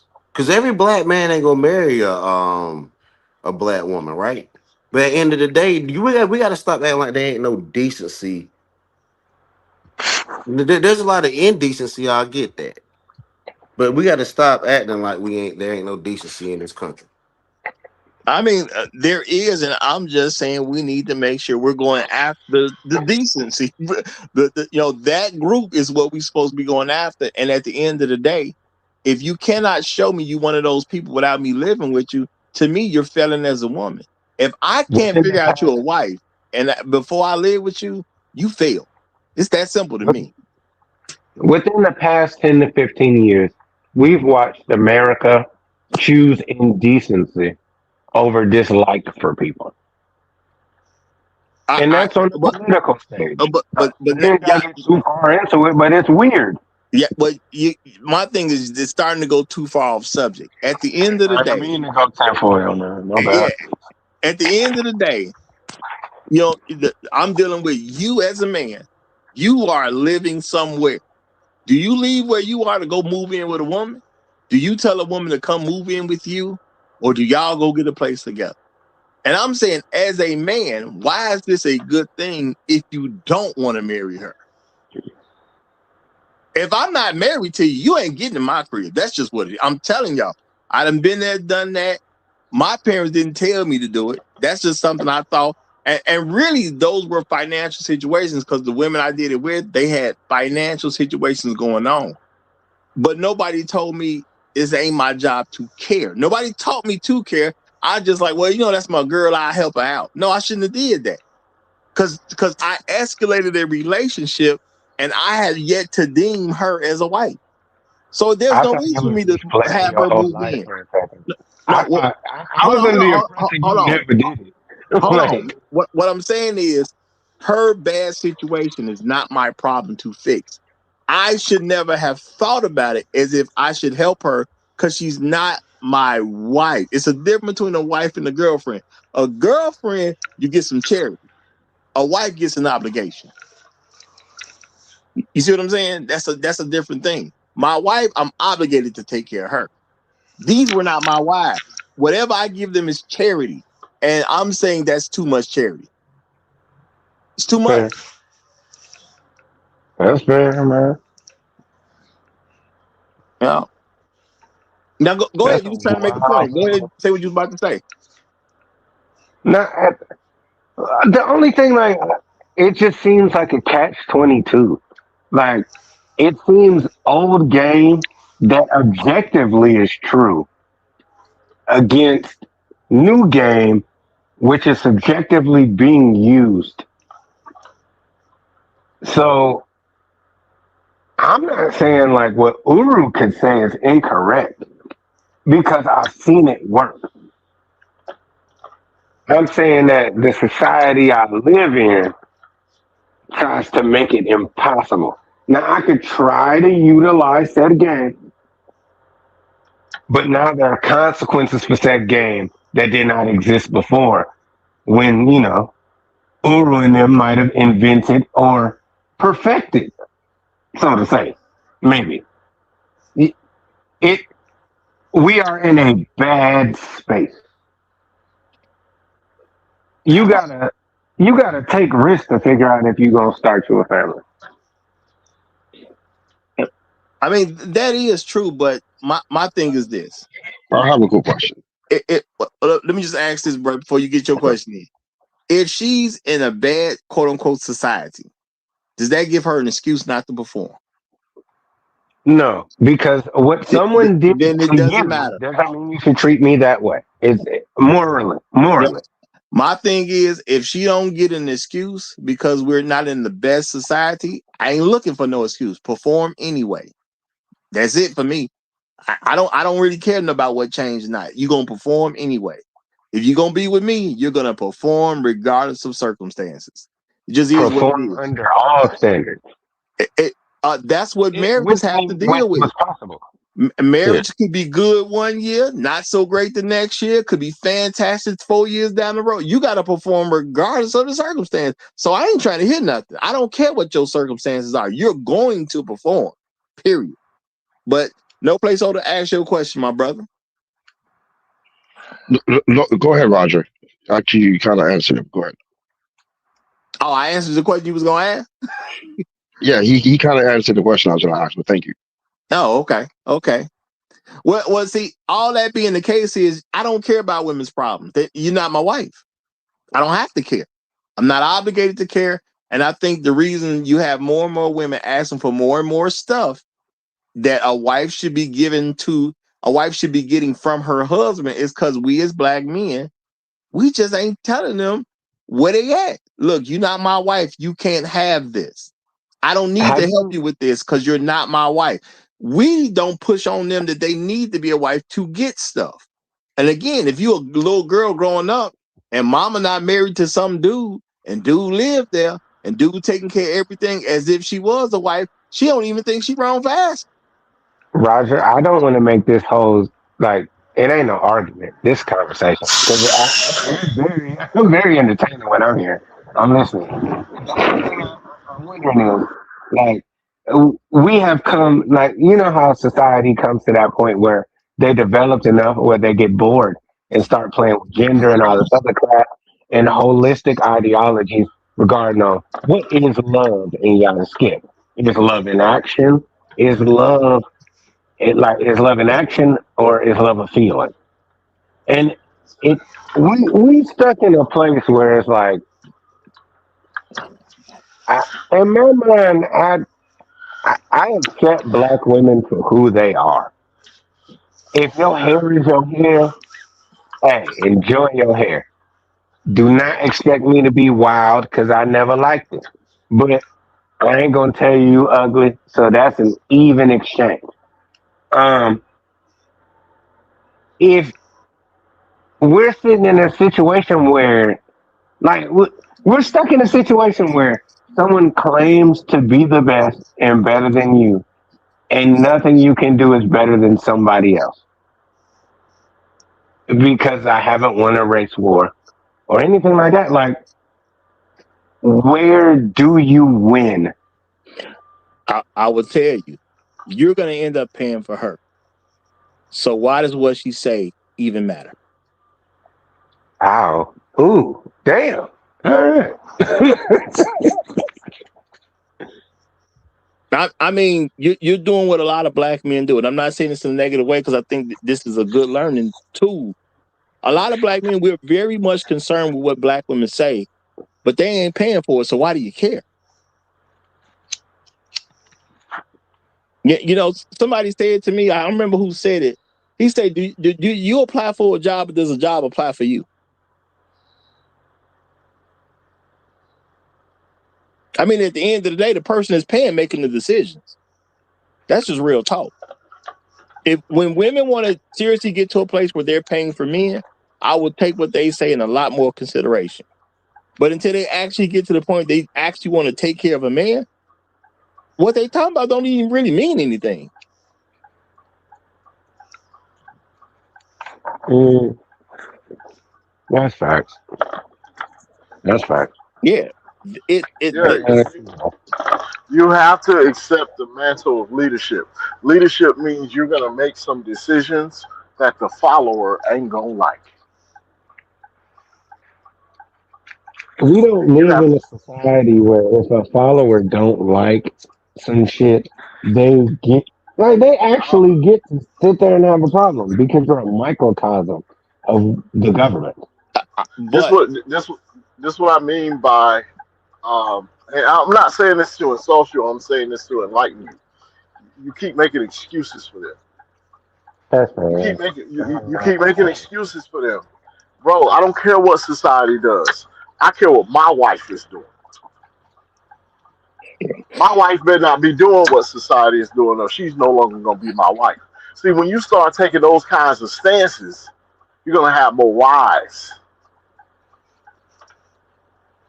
Yeah, and I'm gonna say, I mean, when it comes down to it, baby, I'm paying for this, I'm paying for that. So therefore, I'm making a decision about this and making a decision about that. Let's be Some realistic. things If are something open. happened to me, more than likely, you're not gonna even be here. Now, I'm not saying that this is fair, but see, I've already accepted that life ain't fair. See, so my thing is this: why would I argue with you? And if I have a bad situation, you cutting out anyway. Why would I even waste my time arguing with you? Your opinion means something every time I say it does. And when I say your opinion doesn't mean anything, it doesn't mean anything. And I live in a society where if you don't like what I'm talking about, you can pay your own way. You don't need me to pay for you. So I'm not that concerned. If you don't want to listen to me, make it happen for yourself. We so worried about what's going to happen to that woman, and we just don't worry about what's going to happen to us. If you're not with me, I'm not concerned about your outcome. So my understanding, and I don't feel like you're wrong because I've been told I was wrong for thinking that way at certain times. The other side sounds like a community standard. Your side sounds like, what about me? And there's nothing wrong with thinking about you. Can't help a community if you don't help you. So why would I be so against helping me? If I can't help me, I can't help my wife. If I can't help my wife, I can't help my kids. I can't help my kids, I can't help the block. If I can't help the block, can't help the neighborhood. Can't help the In the neighborhood, can't help neighborhood, the the city. community. Can't help the city, can't help the state. And keep going on and on and on. At the end of the day, as a leader, you got to make tough choices. A community is not a bunch of people doing any and everything. A community is people trying to strive for a better situation, regardless of what their situation is. So you got to look at what is a community in the first place. To me, a community is not a bunch of people with no real plan arguing about nothing all day. But there's a bunch of neighborhoods you can go into where that's what you're gonna see. And those are usually neighborhoods where women are heads of households. That's just the reality. Yeah, I don't mess with them like that. yeah. It's not my job to concern myself with their outcomes unless they want to be led by me. Now, if they want to be led by me, I'm gonna tell them you better go get you a man that you are willing to trust so you can start following his instructions. And that's just it at the end of the day. Ain't no excuse for not trusting the man you with. I don't play into the excuses that women have because they're just excuses at the end of the day. It don't fix nothing. So I don't even care to listen. Now, I do listen to them. I don't care to listen to them, but I do listen because I understand there's value in hearing people's excuses that I can use later. I get that, but I'm never going to let somebody have an excuse because I don't get to have any. And if I can't have none, neither can you. Now we on the even playing field, you know. But I'm going to slow down right now because the one, the only, the darling of the channel, Toya has entered the building, and we gonna give it to the lovely Toya. Hey Toya, how you doing? Hey Roger, how are you? Fantastic, but better because you're here. I'm so glad to hear that. I'm gonna be brief. I think you know what I'm gonna say because I think a lot of the people here that are listening have forgotten that Roger knows how to step over dead bodies. And so some of what he's saying might sound surprising to you, but it isn't to me. It's why I keep saying folks got to get comfortable stepping over dead bodies. And those dead bodies might still very well be alive. But if you're looking at them like they're dead, they're easier to step over. And that goes for a woman who's unwilling to get on your program. That goes for a woman who you think needs help, but it doesn't have to come from you. A lot of the scenarios you guys have been talking about apply. And unfortunately, until you start to treat women as if they are dead bodies, you won't see a change.